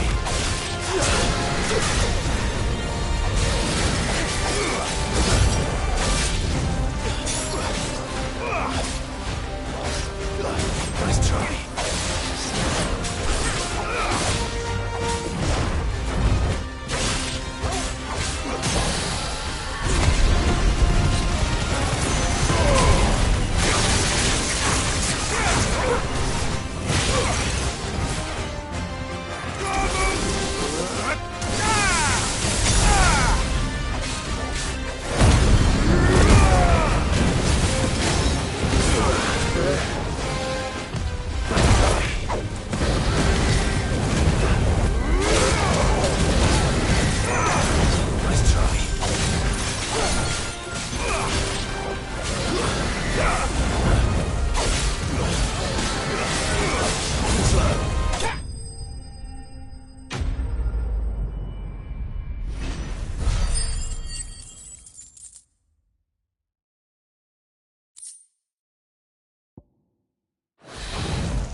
Oh, there aren't any more of them.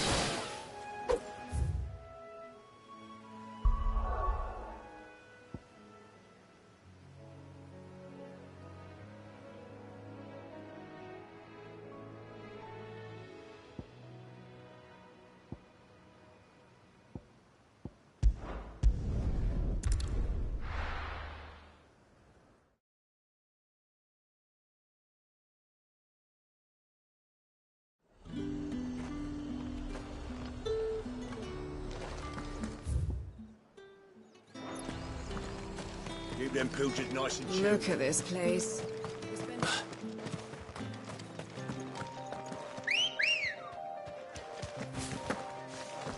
Good girl.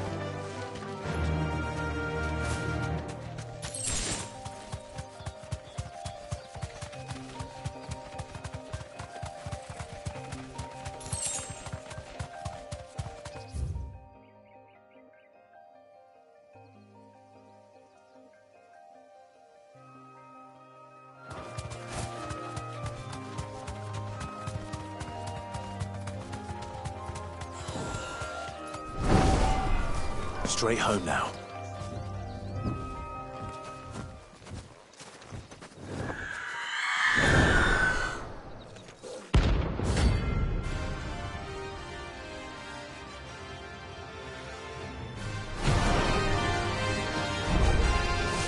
If that's what I think it is, this isn't going to be easy.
rest well. I know I will.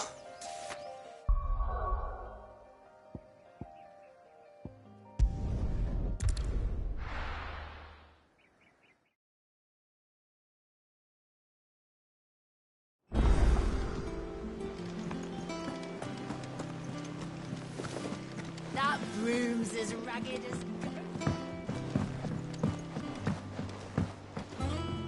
So Mather's all right. Yep. Others weren't so lucky.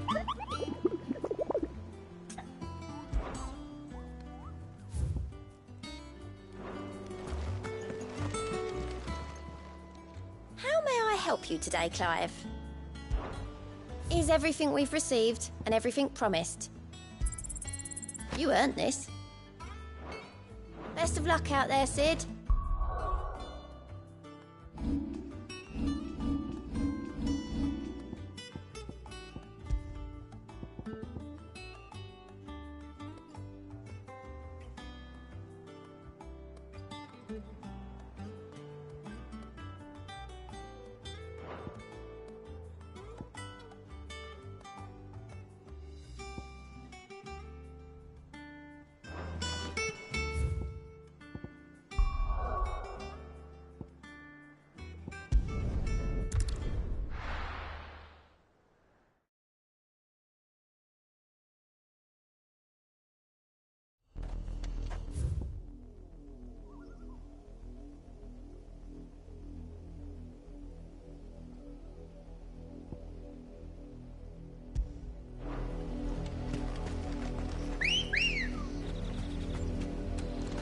Ready, go? Yeah!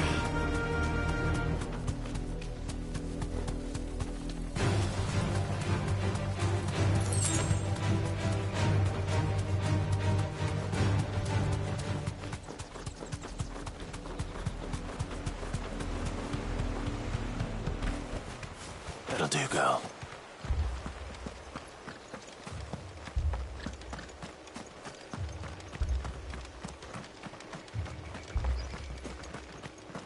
That's a fair old scar you got.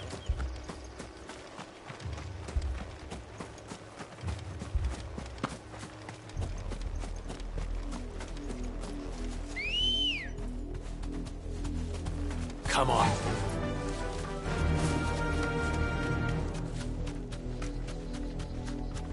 This pass will take us through the mountains. And directly into the path of whoever or whatever lurks here.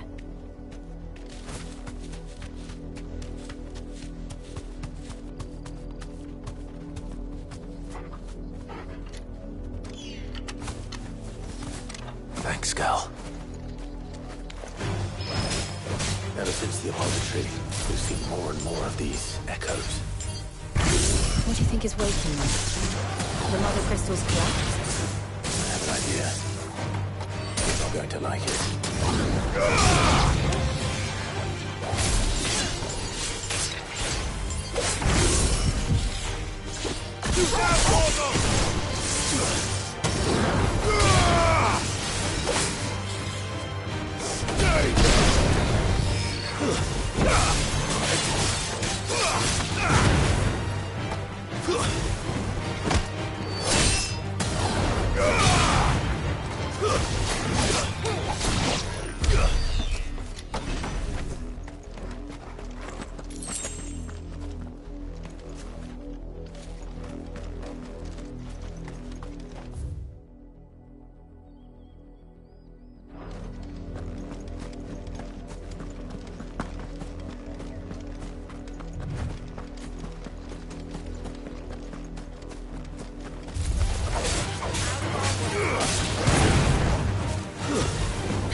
mother's men.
Safe.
blood, Clive. And still wet.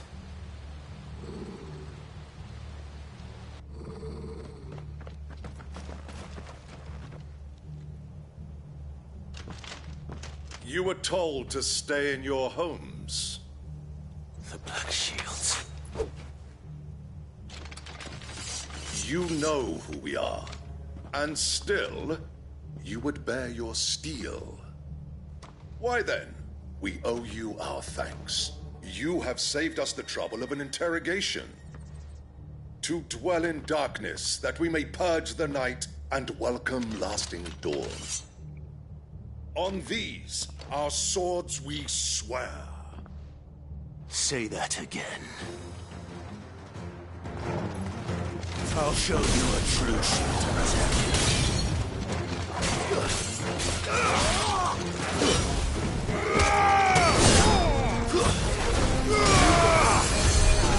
Stay down!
Farewell.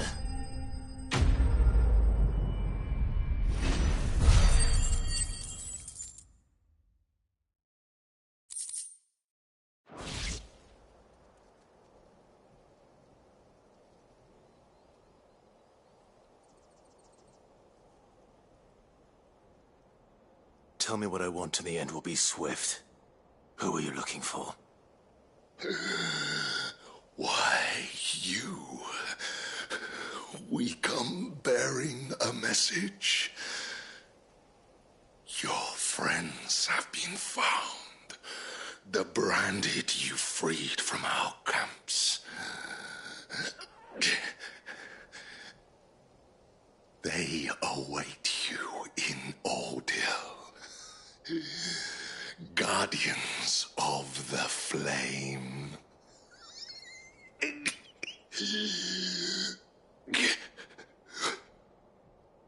Those are Old Hill's gates. Then we hurry.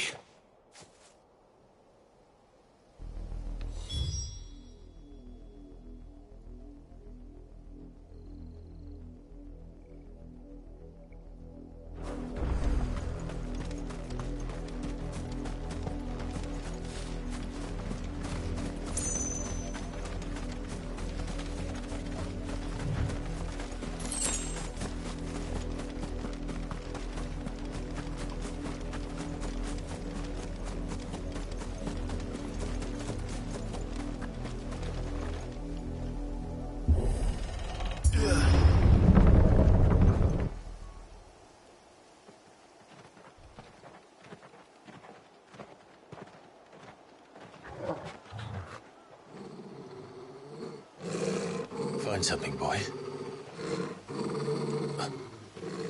Death.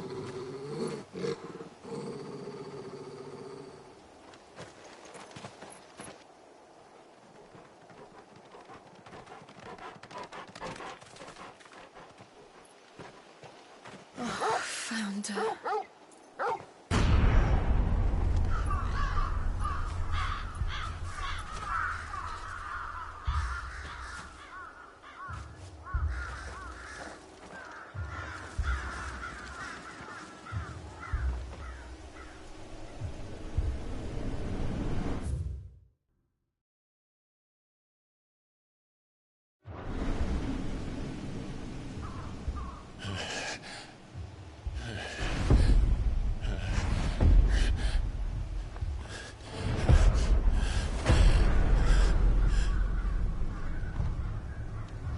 this was my mother's doing.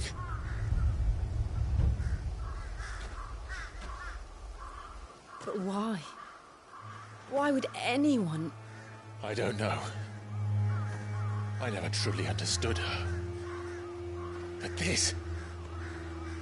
Oh, Clive.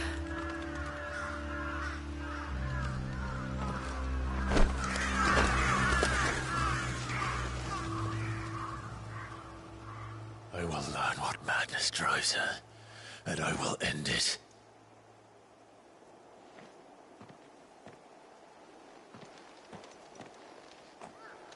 We should go. Yes.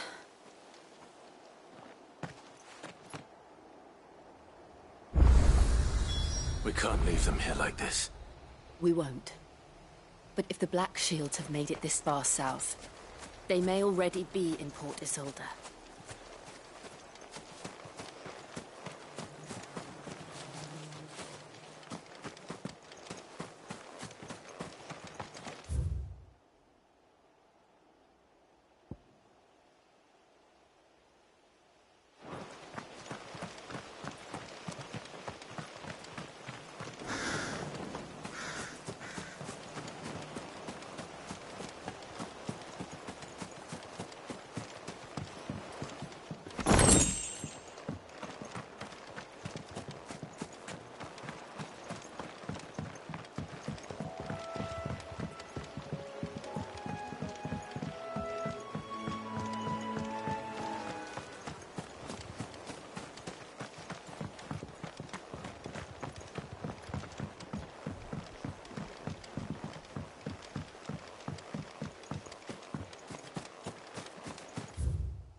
We're approaching Buick Bridge.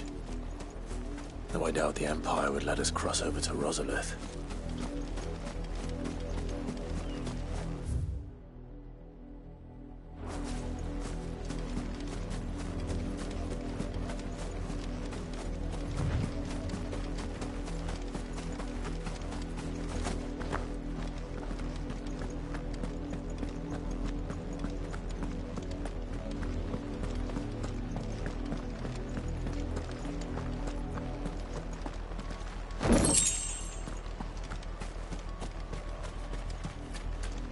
I did, Mummy.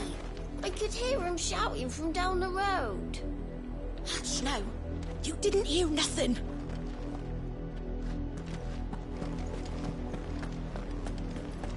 They tell us there's a curfew, but then refuse us passage back to our homes. Passage to the provincial capital is restricted to Imperial Army personnel. The gates are closed! Be gone! They're all Rosarian. But this is their home. I'm hungry.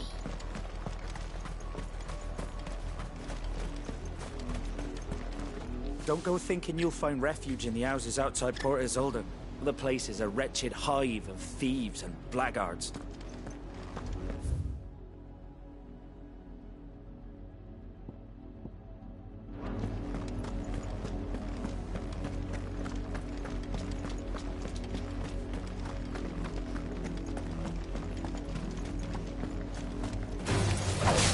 Ugh.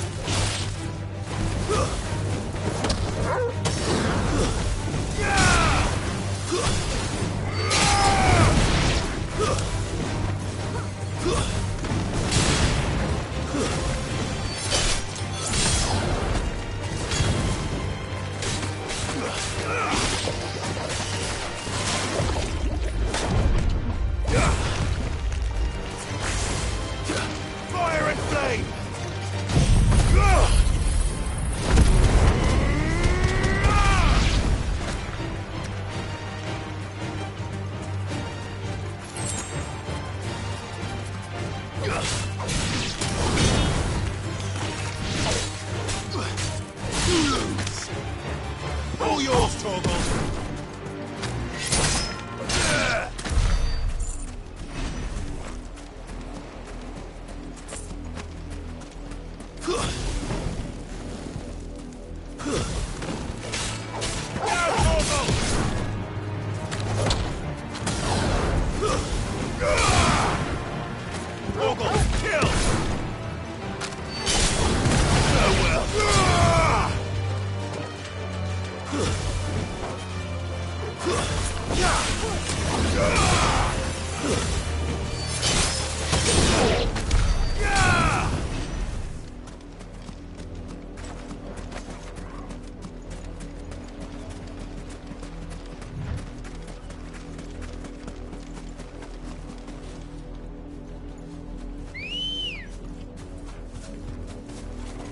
Good girl.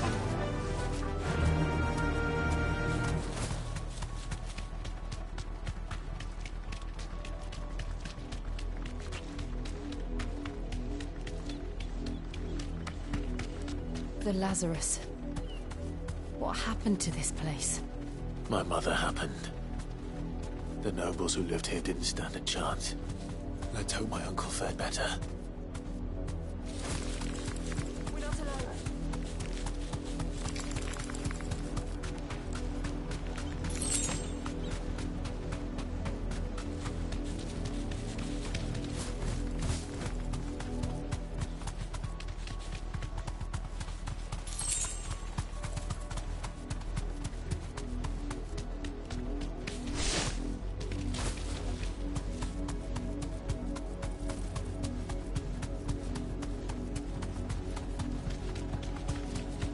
That's the main gate. And it looks like we're not the only ones hoping to get in.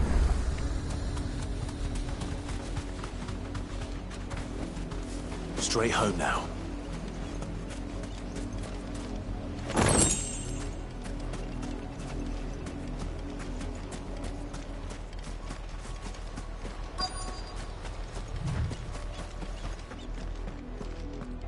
Let us pass! My children are starving! Have mercy.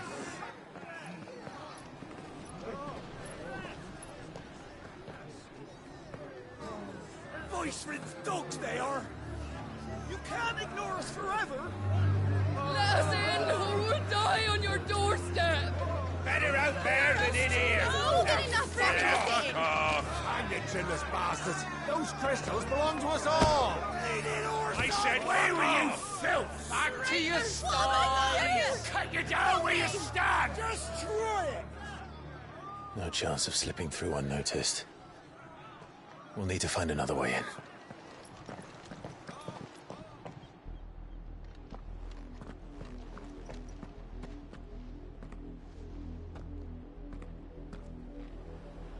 I thought we might be able to reason with the guards. Or at least bribe them. I suspect everyone in that crowd thought the same. Was that the only way in? Officially, yes. Strictly speaking, no. My uncle once told me that the nobles had tunnels built, so that they could visit town without having to walk amongst the rabble. The Lazarus.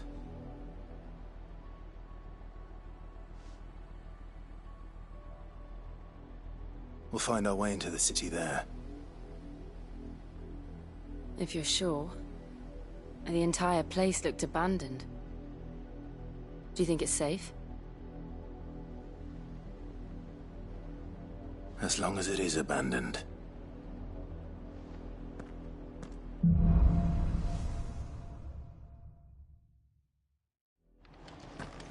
The good news is we haven't seen a single black shield since Old Hill. Maybe they found who they were looking for.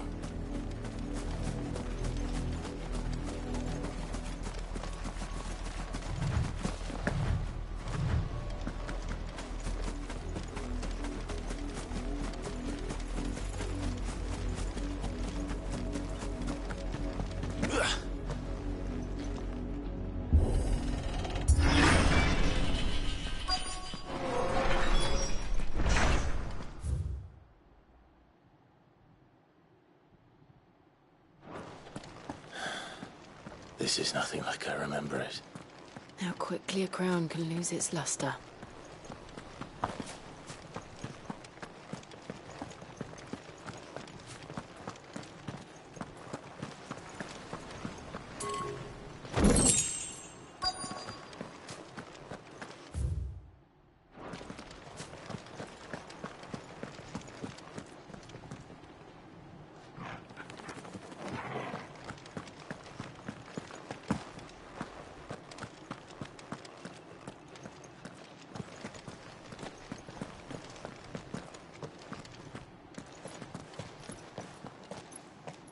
Not abandoned, then. Oi! Visitors!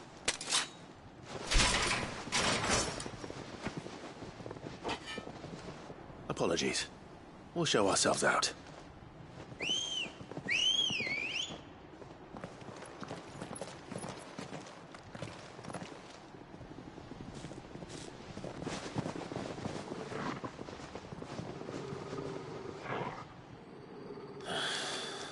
Or not.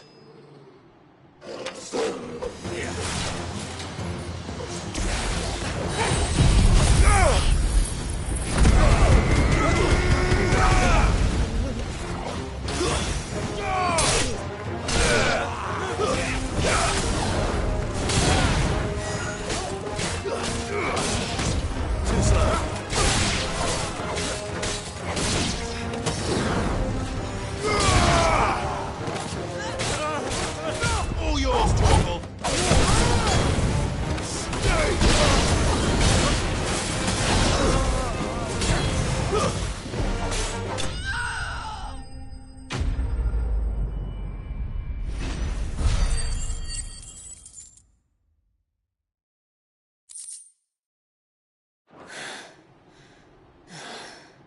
I've only ever seen one man fight like that.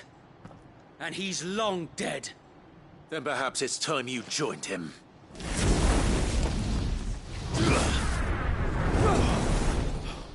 The blessing of the Phoenix.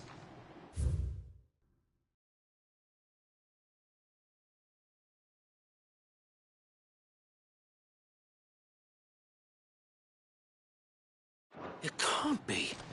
I was there when you died. Huh?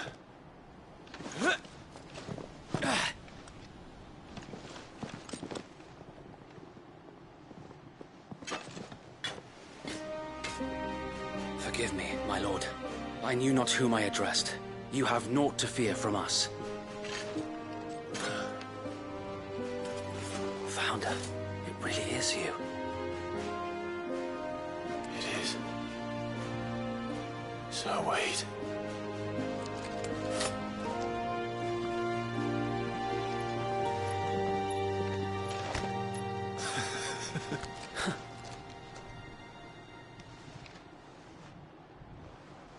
We can speak inside.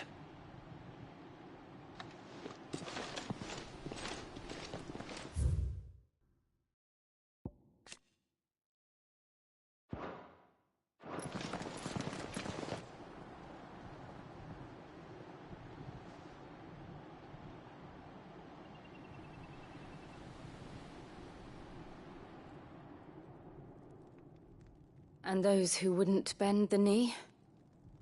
We left before the Empire could make examples of us, though we didn't go far.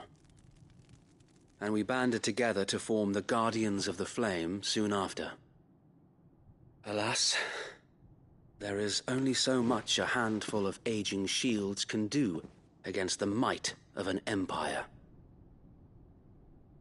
But we've seen to it that their stay has been anything but pleasant. Of late, though, we've had our hands full just trying to keep the Duchy's few remaining bearers out of the Imperial's clutches. The Cullings. We saw what happened in Old Hill. Aye. The foul work of the Black Shields and their mistress. You mean my mother? But it doesn't make sense. Even knowing what I know about her. Her hatred for bearers was no secret, but she wouldn't have been ignorant of their value to the realm. No offense, my lord. But in case you haven't noticed, the Lady Annabella couldn't care less about the realm. She barely even cares for her own home. That much has been plain since the slaughter at Eastpool. And, since granting the Holy Emperor a new heir, her obsession with bearers only seems to have grown. As to why, I don't know. Maybe she can't bear the thought of anyone having the power to challenge her beloved son. Her son. Sir Wade, the Black Shields have broken camp. They march in full force for Buick Bridge. Then so do we. Make ready.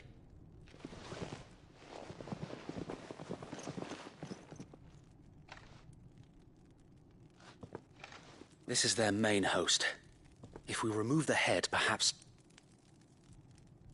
we can prevent what happened at the docks from happening somewhere else. If I do nothing, then the blood of their next victims will be on my hands.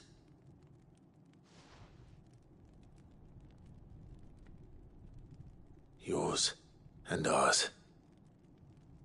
We too have witnessed the crimes these men who dare call themselves Shield have committed in my mother's name.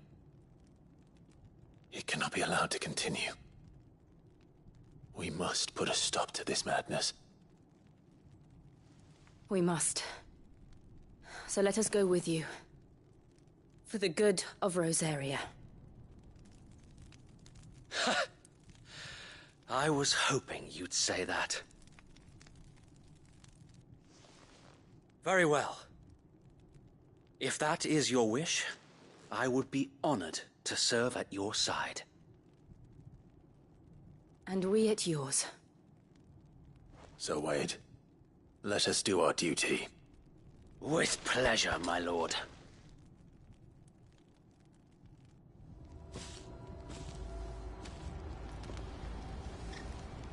I imagine this endeavor will require more than just our wits. Then let's hope Sir Wade has a good quartermaster.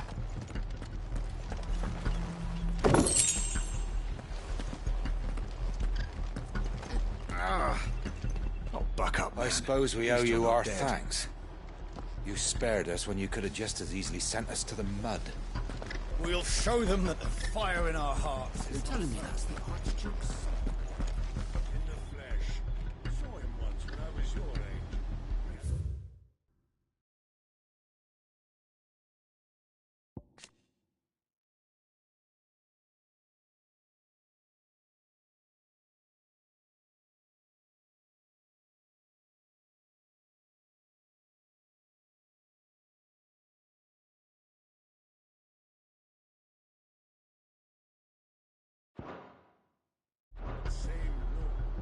You are welcome to what little we have managed to salvage.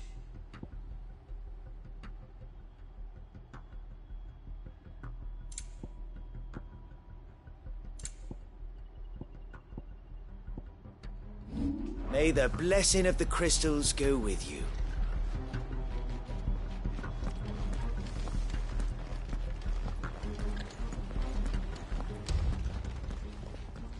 Tell us then, Sir Wade.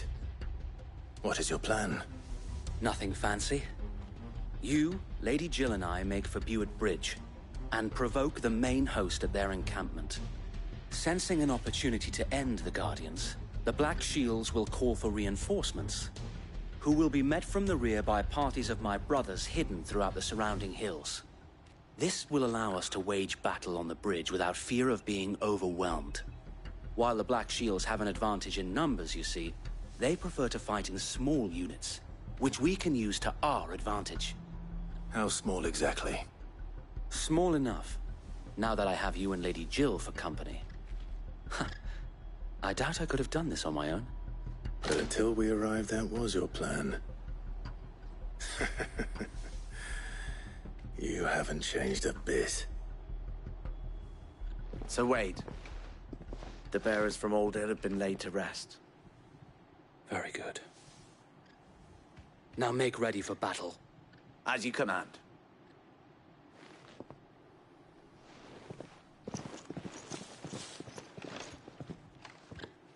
Thank you, Sir Wade. Perhaps now they will find peace. There is but one thing which will grant them peace. Putting an end to the Black Shields. And so we shall.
We'll keep them from the bridge. May the blessing of the Phoenix go with you.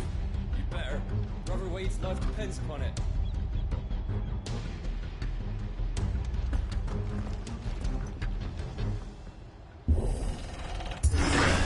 How long have you been pursuing the Black Shields? Since they burned their first village. We tracked down the bastards responsible and fed their corpses to Stillwind. Suffice to say, that got their attention. It's been a game of cat and mouse ever since.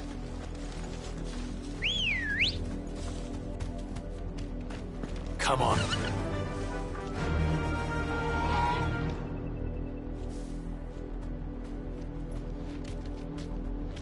Yeah!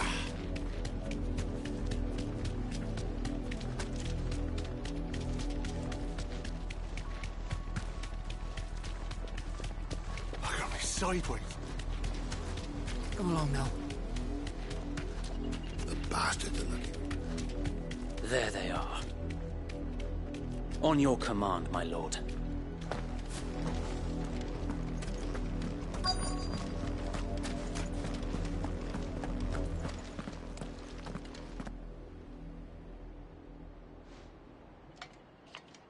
What is it now?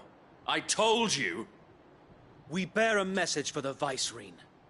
From the Guardians of the Flame. Ha! You presume to tell us that a pair of filthy vagabonds, a woman and a dog, could guard aught against the might of the Black Shields? Then come! Die along with your flame! For Azaria! For Azaria! Your petty revolution ends here. On these our swords we swear.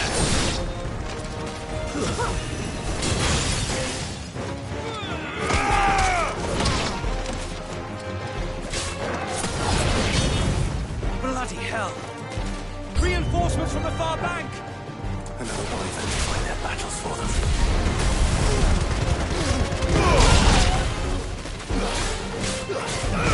Nice try.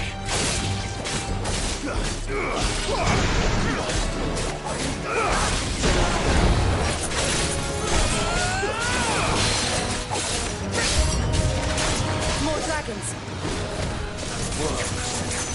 The Imperials aren't taking any chances. I can't say I'm flattered.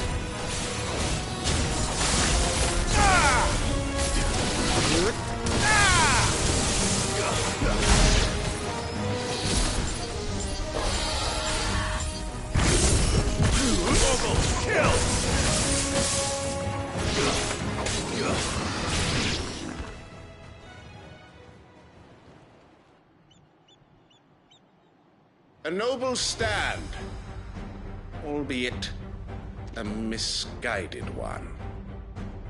In taking it, you have but proven our point. That this land is in dire need of cleansing.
So wait! There's no one left to keep them occupied. We need to finish this. You ain't finish him. Nice try.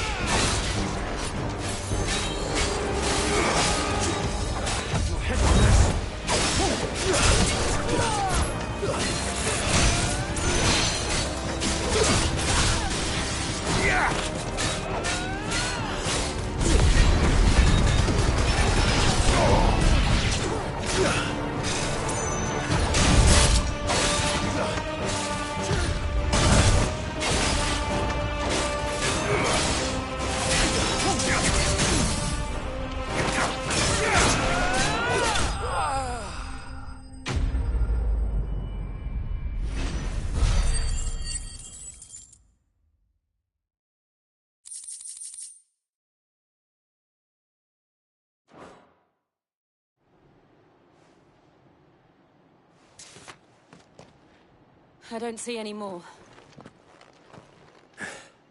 Nor do I. The plan worked. It did. It bloody worked.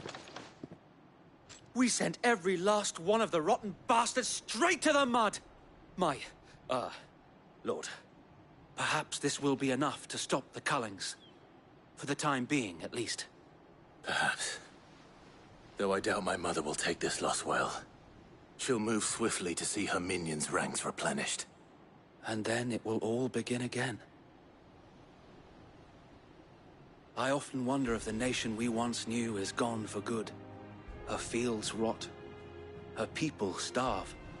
We battled to preserve the flame that was, but for every foe we fell, another springs up in its place. Yet be that as it may, it is still our home, and we must fight for it. As we always have, and always will. For as long as the Firebird's flame burns in our hearts, the Duchy cannot die. And her loyal subjects may dream of a day when the Rosarian standard flies over Rosalith once more. So wait, Think we should fall back to Port Isolde before the garrison sends reinforcements? A sound strategy, my lord.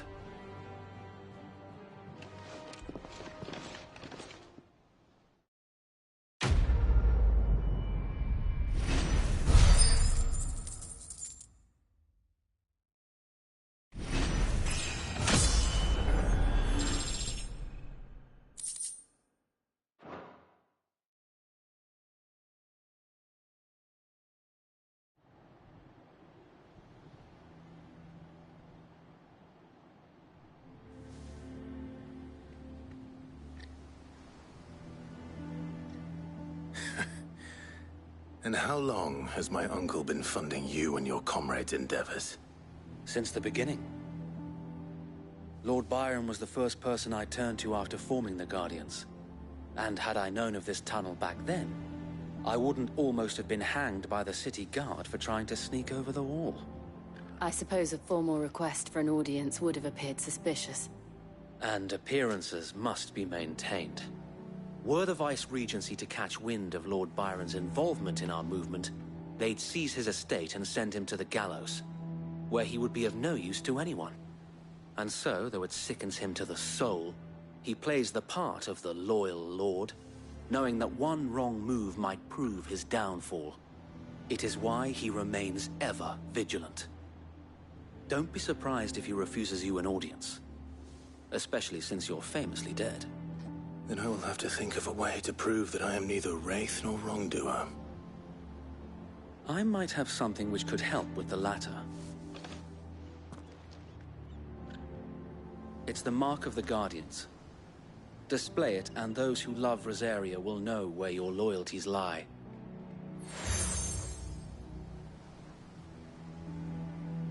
I shall wear it with pride. Be sure that you do. I don't want my men attacking you again. Unless you deserve it. If only Sir Tyler could have been here to see you. Or the Lord Commander. Thank you, Sir Wade. If there is ever anything you need. I know. Go on now, my lord.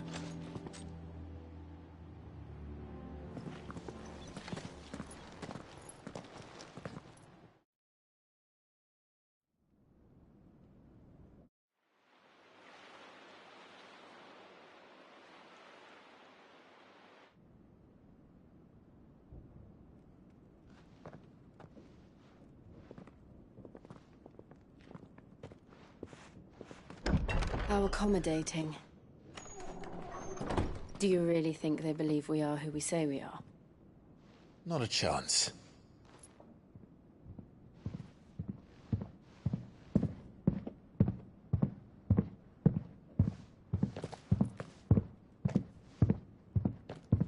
Right, I guess. My uncle believes we're imposters here to rob him. And means to string us up himself.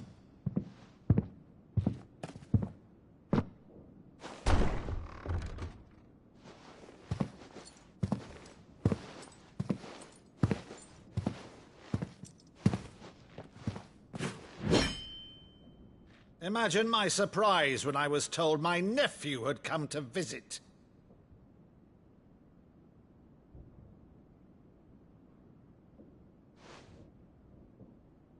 Clive Rosfield died long ago. And for uttering his name here, you shall pay with your tongue!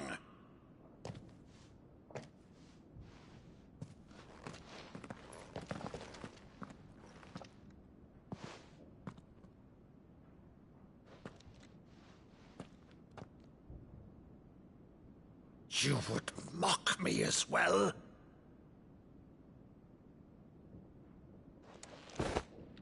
It is I, Sir Crandall of Camelot, loyal servant to Her Serene Holiness, Saint Sybil the Unshod.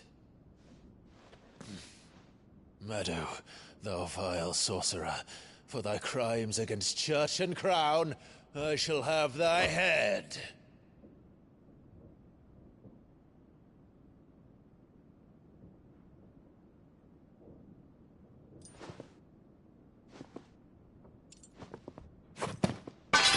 Curse thee, infectious flax wench. Even in death, must thou plague me still? Very well. I shall open the gates of hell, that thou might see thy charge once more.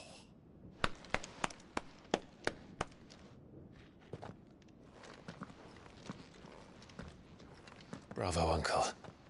You're still the finest Meadow in the twins. Oh, Clive, my dear boy, it's really you.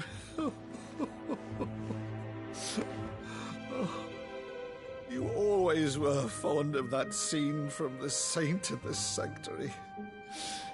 Never did let me play Sir Crandall.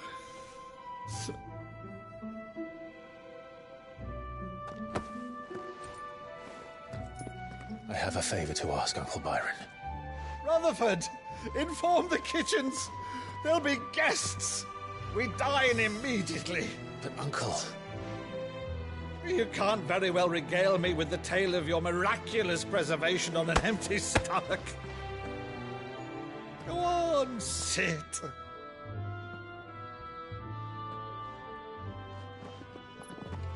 See that you use the good plates, Rutherford.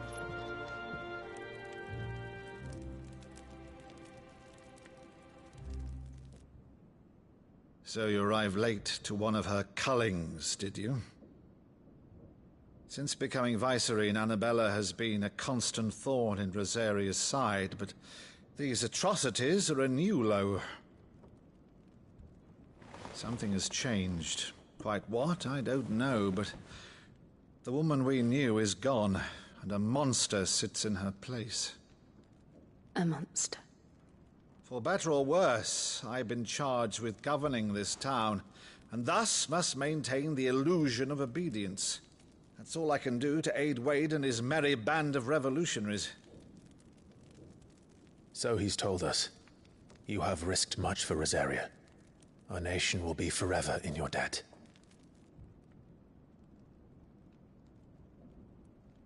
It has been 20 years, Clive. The nation your father and your forefathers fought to defend is no more. Perhaps it would be otherwise had I the courage of my brother.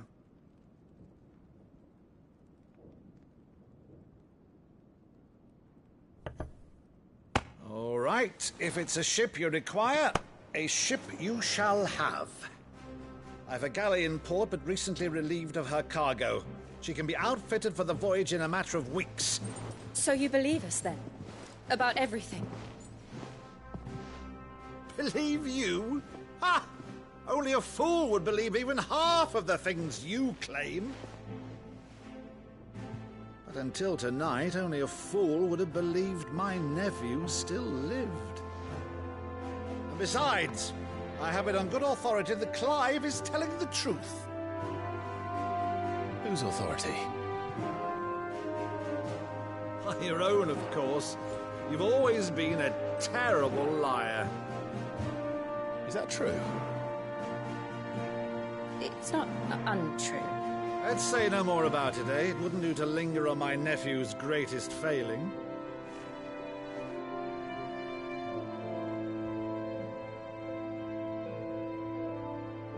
The one thing I cannot believe, though, is all this about you being Sid. You were always such a good boy, but now you're quite the outlaw. Which, if I'm not mistaken, would make me an outlaw's uncle. Right then, who shall we pillage first? Rutherford, fetch me my cutlass. This will be fun.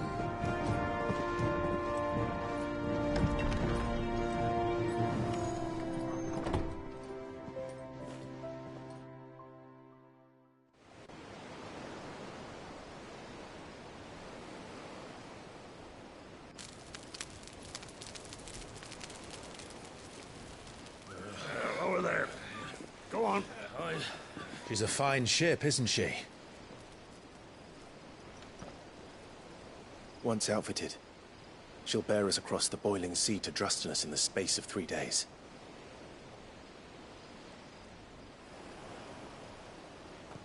Something on your mind?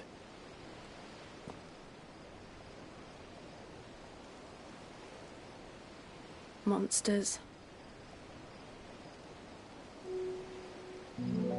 When I served the Iron Kingdom, I did so because I saw no other choice. Because once they learned that the lash would not move me, they turned it on those who could.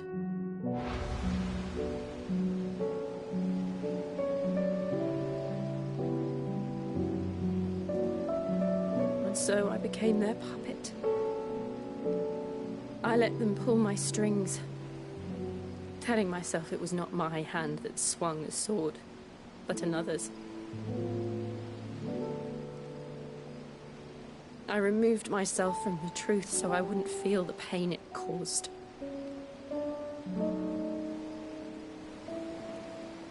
And before I knew it, I no longer felt anything. Anything at all.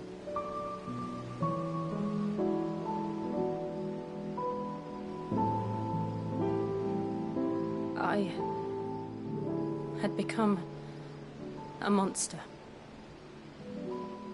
Jill.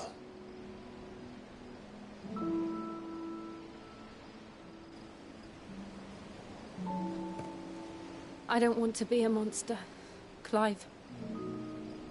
Do you understand? I want to choose a different path, a better path. To live on my own terms. But before I can do that, I need to come to terms with my past.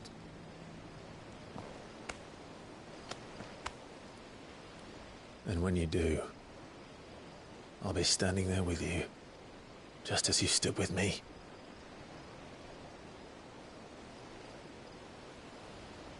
Thank you, Clive. I must atone for my sins.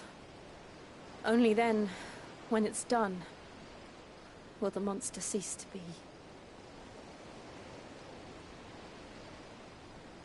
Just promise me that you won't die with it.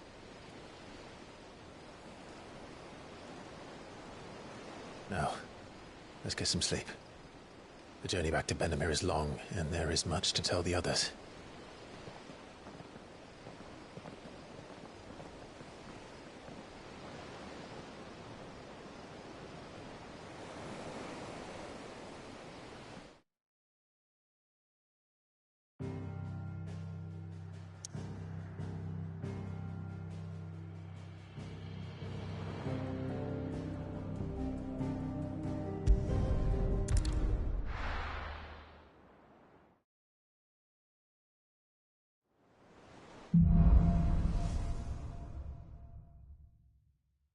Only the Founder knows what awaits us in the Iron Kingdom.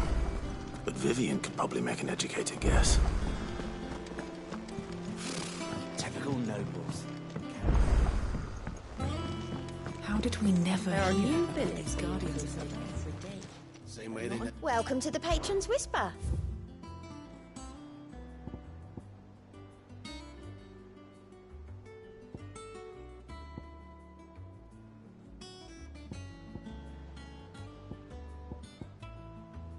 All done?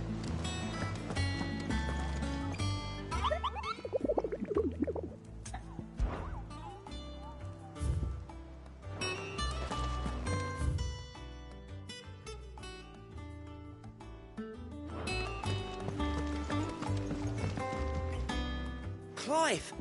Oh, am I glad to see you? Is something wrong? It's Blackthorn. He ain't himself. And if I'm honest, he ain't been for a while. Normally it only takes a couple of drinks to perk him back up, but not this time. Something's getting him down. And whatever it is, he ain't telling. It's like he's lost his spark, you know? He's barely got enough fire in his belly to get the ump about stuff. But I'm thinking he might if we both bent his ear, because he respects you, innit? So, what do you say? Fine. If you think it will help. I knew you'd understand. But if he doesn't want to talk, we let him be. He'll open up when he's ready. All right. Now, he'll only smell a rat if we both turn up at once. So, I'll go first, and you can meet us at the forge. Wait a bit, then head over when you're ready.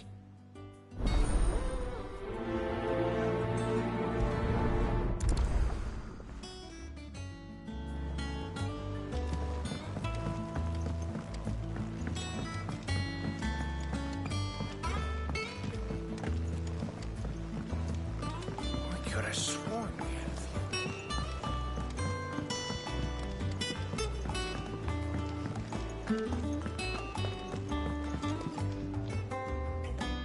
I didn't take you for a scholar, Ivan.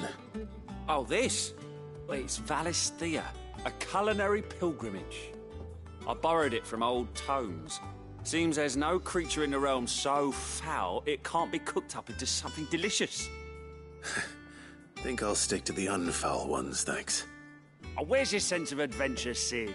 Honestly, one glance at these recipes, and even you would trade in your sword for a butcher's cleaver.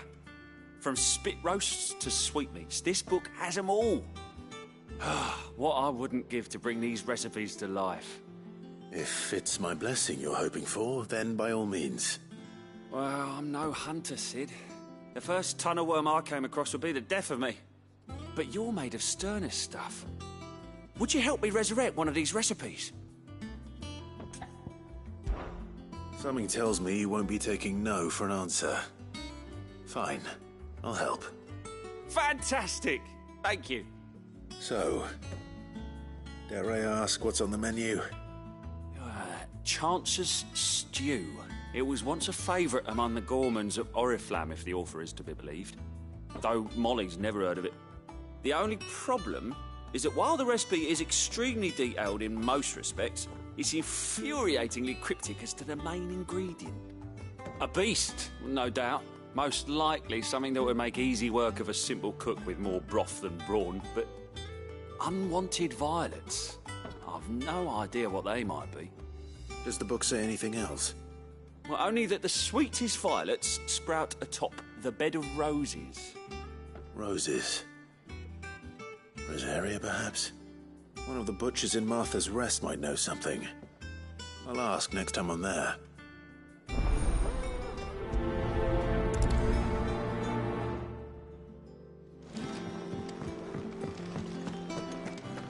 That monster's taken quite a liking to Lady Karen. He's not a monster. He's Torgal. And he'd take a liking to you too if you gave him as many nuts as Nan does.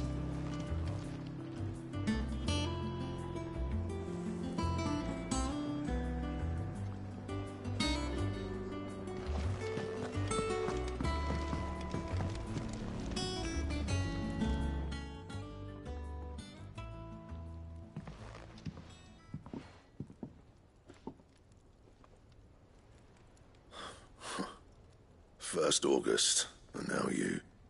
What are you pair up to? What's it got to do with me? August was worried that something had been weighing on your mind. I thought you might want to talk about it. Did you now? I told you not to stick your nose in my business. What'd you go and do? Clive just wants to help, innit? What's so bad about that? Talk to him. You never know, you might feel better for getting it all out in the open. Please, mate. I'm worried about you. Phil shut you up. It's nothing really. Stupid. Not the sort of thing you bother people about. Why don't you tell us all the same?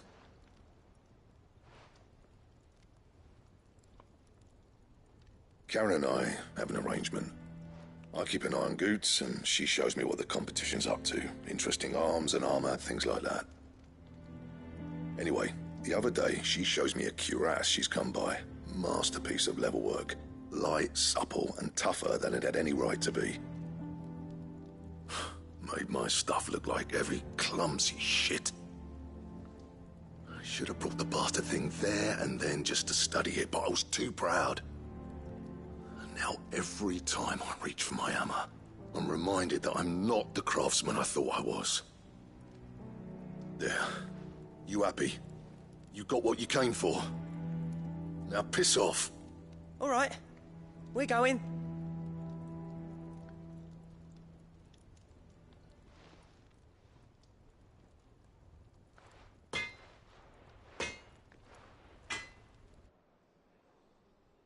I always thought of old Blackthorn as a bit of a force of nature. Like a storm cloud full of ale. Didn't think anything could rattle him. Least of all a stupid piece of leather. Blackthorn's always taken pride in his craft. Questioning it means questioning himself. Something tells me this is only going to get worse. If he has doubts, it will affect his work, which will only add to his problems. We need to nip this in the bud. I couldn't agree more. He said he should have bought that cuirass. Perhaps we should track it down for him. Assuming you're happy to help, that is. Too bloody right I am. Glad to hear it. First things first, then. We need to speak to Karen.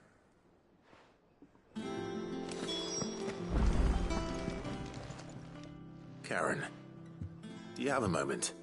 Blackthorn mentioned that you'd recently come by a leather cuirass. An exquisite example of the craft, from what he told us. And he ain't been himself since he saw it. So we thought we'd buy it for him. Sorry, sold it already. Didn't think Blackthorn cared for it the way he turned his nose up.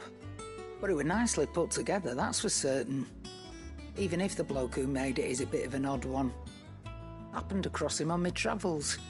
Next all his stuff to order, but the fella who commissioned it refused to pay. He didn't like the colour of summit. So I took it off his hands for a fair price. You don't know where we might find him, do you? Like I said, he's a bit of an odd one. Doesn't even have a workshop. He doesn't trust hunters neither, which means he spends as much time out tracking beasties as he does working their hides. I see. He did tell me something, though. Apparently, his next commission's for a set of griffin hide greaves. Here, there's a griffin on the hunt board. The curse breakers were placing bets on who'd bag it. Now, where the bleeding hell was it sighted? Somewhere in Sambrec, maybe? Care Northern, that was it. Thank you, Karen. We'd be lost without you. At least you admit it. So, it sounds like going after that griffin might be the best chance we have of finding our roaming leatherworker. I'll leave the hunting to you if you don't mind. While you get on with that, I'll ask around the markets. See if I can't sniff out who he is and where he's hiding. Good idea. Hopefully one of us will be able to track him down.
Griffiths don't exactly make for easy prey.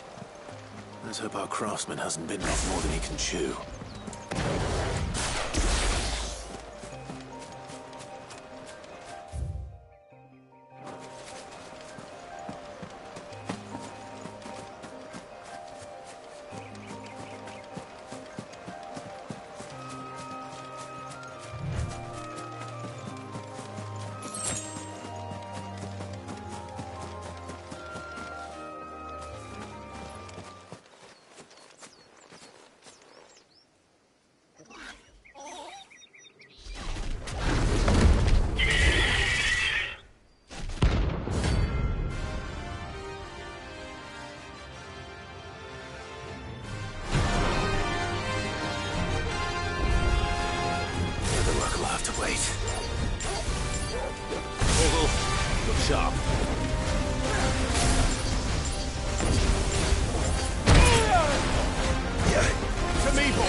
Something there, boy?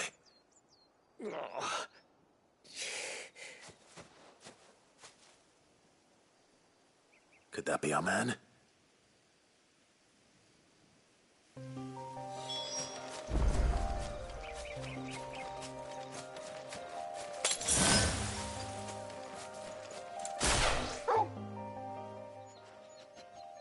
Are you all right? Dare say I'll survive. That griffin caught me before I could get an arrow off. Must have lost sight of me in the grass, though. I'd be dead if it hadn't. More likely than not. The name's Camille. I'm a lowly leather worker, if you couldn't tell by the smell of me. Not so lowly from what I hear. Do you remember selling to a merchant by the name of Karen? She's not an easy woman to forget. Bought a cuirass from me after I lost my buyer. Quite taken with my work, as far as I recall. Didn't stop her bartering me down to a pittance, though.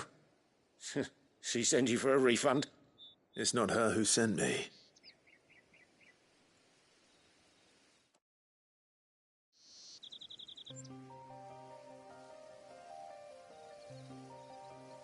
Well, consider me flattered. You should be. He's a master of his art, and not an easy man to impress. Blacksmiths are proud folk. It's a rare thing indeed for one to praise a glorified tanner. And I don't imagine an impressive swordsman like yourself would be getting your steel from any but the best. I'd dearly love to help a fellow craftsman, but... Well, actually, I suppose you could give him this. What is it? Treated leather. Same stuff I used to make that cuirass. If your man's as skilled as he sounds, he'll know what he's looking at. You sure? Well, you did save my life. And thanks to you, I'll be going home with all the griffin hide I can carry. I'd say it's the least I can do. Short of showing him how to make the thing myself, that is. But there are rules against it. Secrets of the trade and whatnot. In that case, I'll see that he gets it. I'd be much obliged if you would. Right. I've got some greaves to make. You send your blacksmith my regards. Will do. And thank you.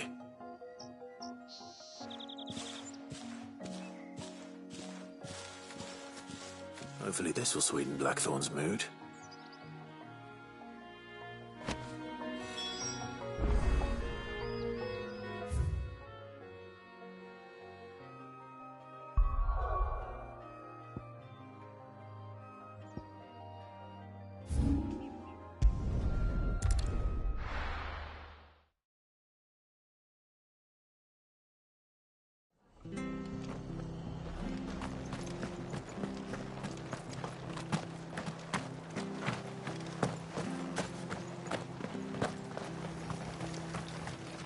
How do?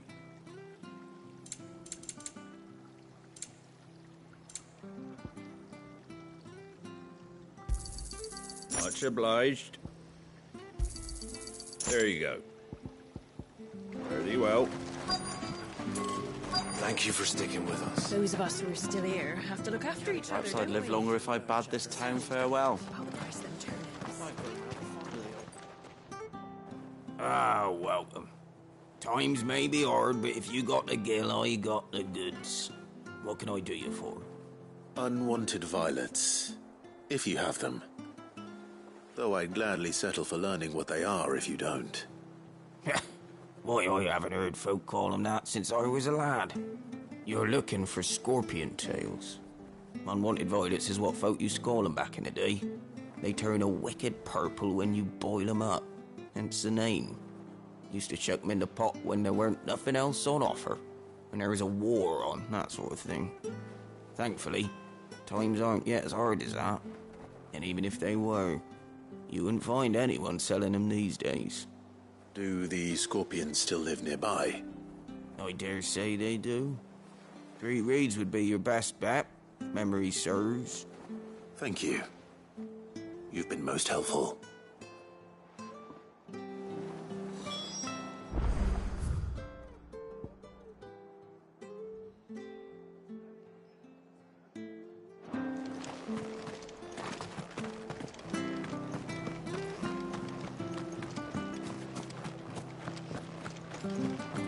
Stay sharp. After what the Empire did to Martha's not, Don't you go causing any trouble. Ambrosia won't help me here.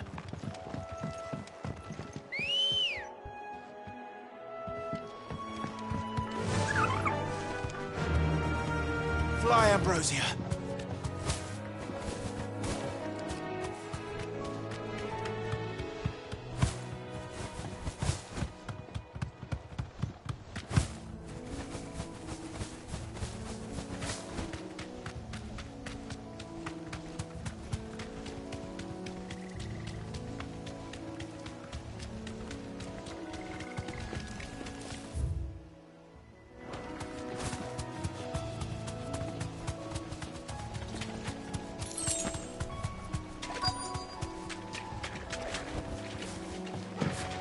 Scorpions.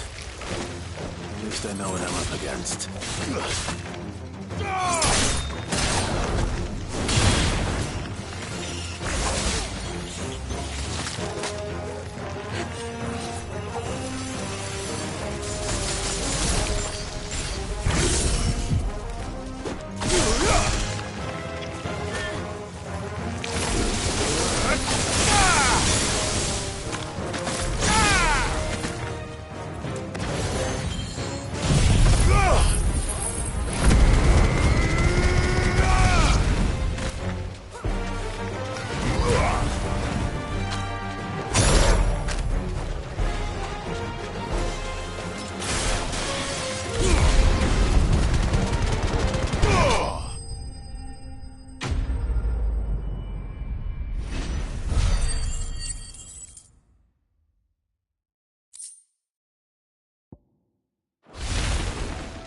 I better get this back to Yvonne before it goes bad.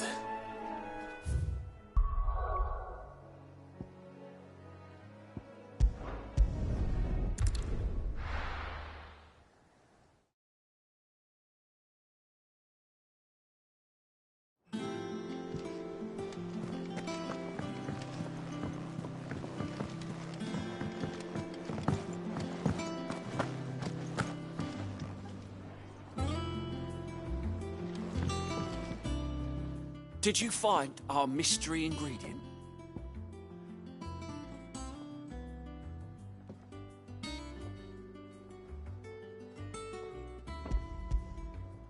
I did indeed.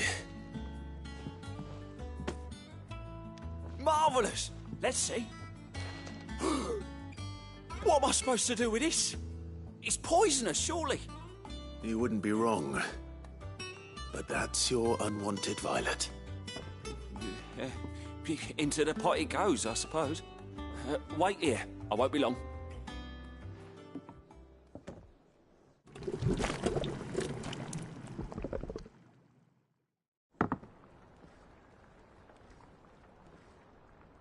I present Chance's Stew, risen once again from the ashes of obscurity. Grab a spoon, Sid. Let's eat while it's hot. I'm, not hungry. Well, it'll be too late once I've licked the bowl clean. Your loss.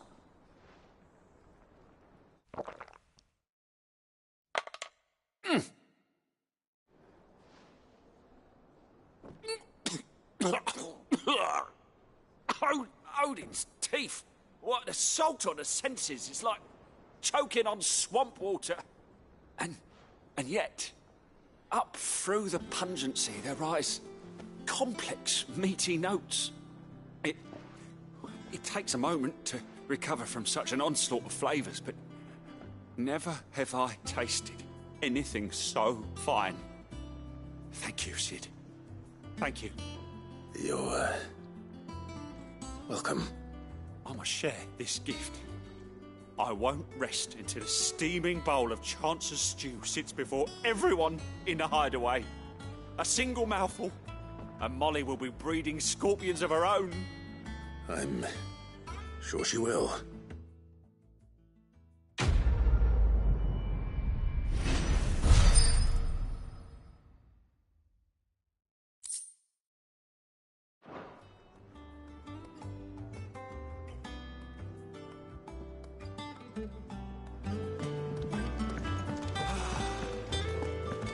monster's taken quite a liking to Lady Cal. And with a bit of luck, Clive might even find the geezer. Bloody busybodies, the both of you.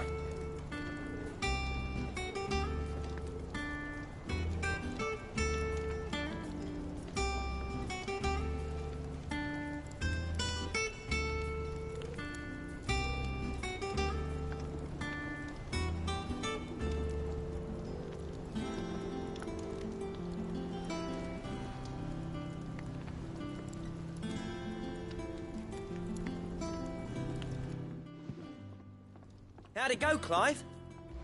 Did you find him, or does the hunt continue? I found him. And he asked me to give you this, along with his regards.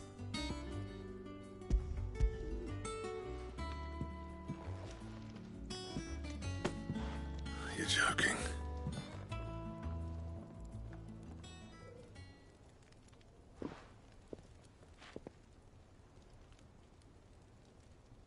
He said he wouldn't teach you how to work it, but that if you were as skilled as you sounded, you'd have no trouble understanding how it was done.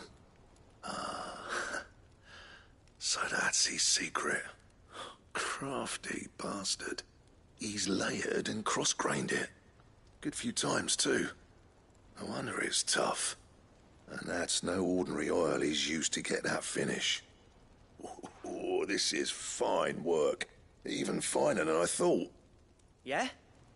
I'll take your word for it. Just looks like leather to me. Still, I'm glad you're happy. Here, Clive. You didn't happen to catch the fella's name, did you? Camille, I believe. I thought as much. There ain't many leather workers in the realm daft enough to do their own hunting, see? And his name kept cropping up when I was asking around. Turns out he's from Tabor. And again, most leather workers are. But our friend Camille guards a long-held family secret, the details of which are the subject of some debate in the leather-working community. Then we better keep this close to our chests. Listen, sorry for putting the both of you to all that trouble. Should have kept my moaning to myself. Still, I'm glad you found him. This has cheered me right up. That was the idea. Clive's idea, anyway. He did most of the work. It's good to have you back, Blackthorn. Just don't expect me to go turning out work like this. There's a reason he does his own hunting. He knows exactly what hides to look for. And that's how he gets them to layer up so nicely. And don't get me started on how much oiling this leather would need. But I reckon I can make something about as good. Something a curse breaker will have no trouble caring for. Anyway, enough narrowing. I've got work to be getting on with.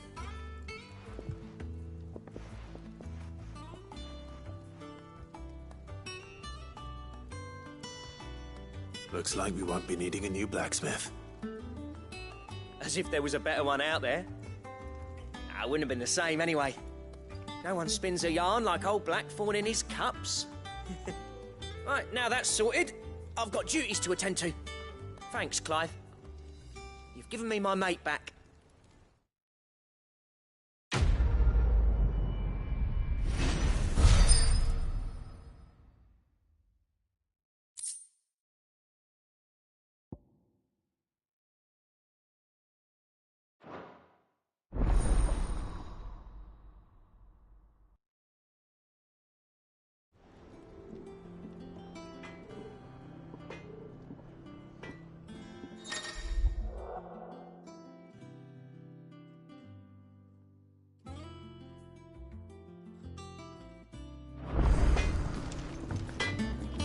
Clive? What's Ffxvi, do you?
Back again, Lord Rosfield.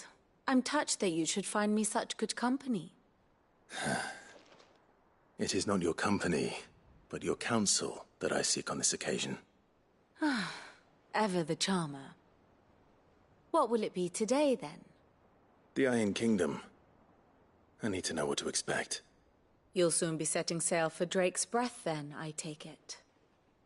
The mother crystal that rises from the boiling sea. There was a time when a true-blooded Rosarian had only to brave the waves to visit it. But then the Ironblood made their move.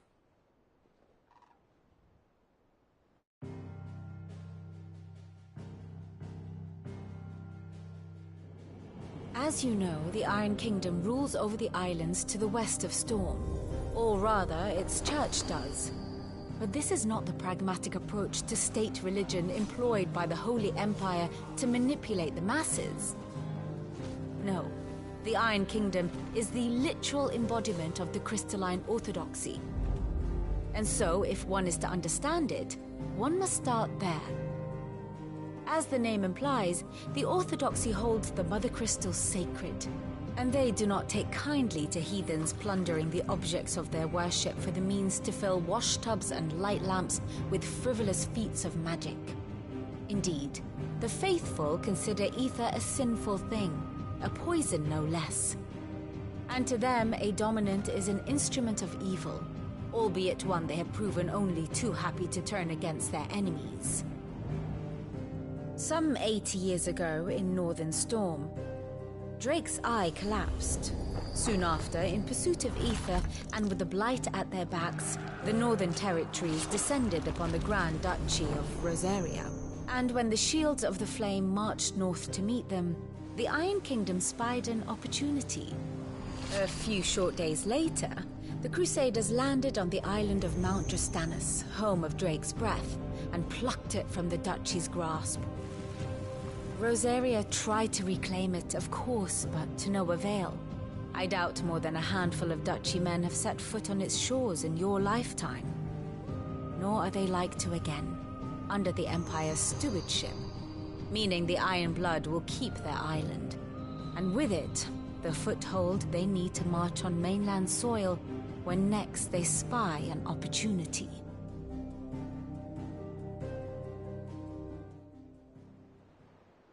The Mother Crystal is both the object of the Iron Blood's worship and their gateway to the continent, making Drostanus the holiest of holy grounds, from which the Orthodox Crusade shall one day sail forth to claim the remaining Mother Crystals, or die trying. My father and my grandfather both traded blows with the Iron Blood for control of Drake's Breath. Had things unfolded differently at Phoenix Gate, we would have sent our entire fleet against them. But instead, they sent their fleet against Rosaria, sacked the capital, killed the men, and captured the women, including Jill. I'd say you'd be forgiven for wanting a little revenge, Clive. My only aim is to destroy the Mother Crystal. But thank you all the same. Not much else to do here. Let's see if Jill's ready. Ah, my favorite pupil. Allow me to educate you. Of course.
One must understand one's place in the world.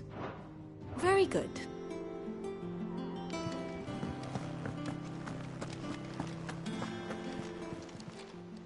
Oh, I wasn't expecting you back so... You earned this.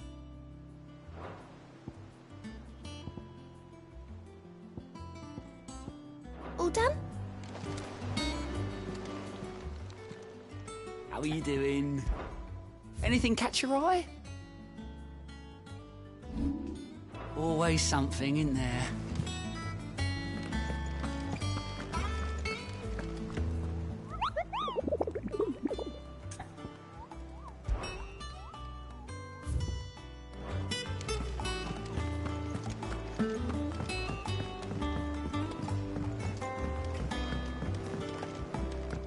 You could have sworn.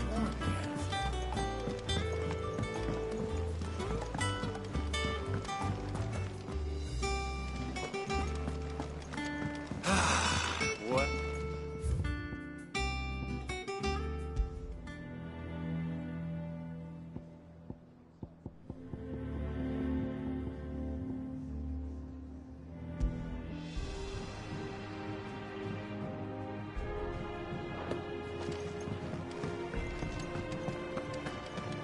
That monster's taken quite a liking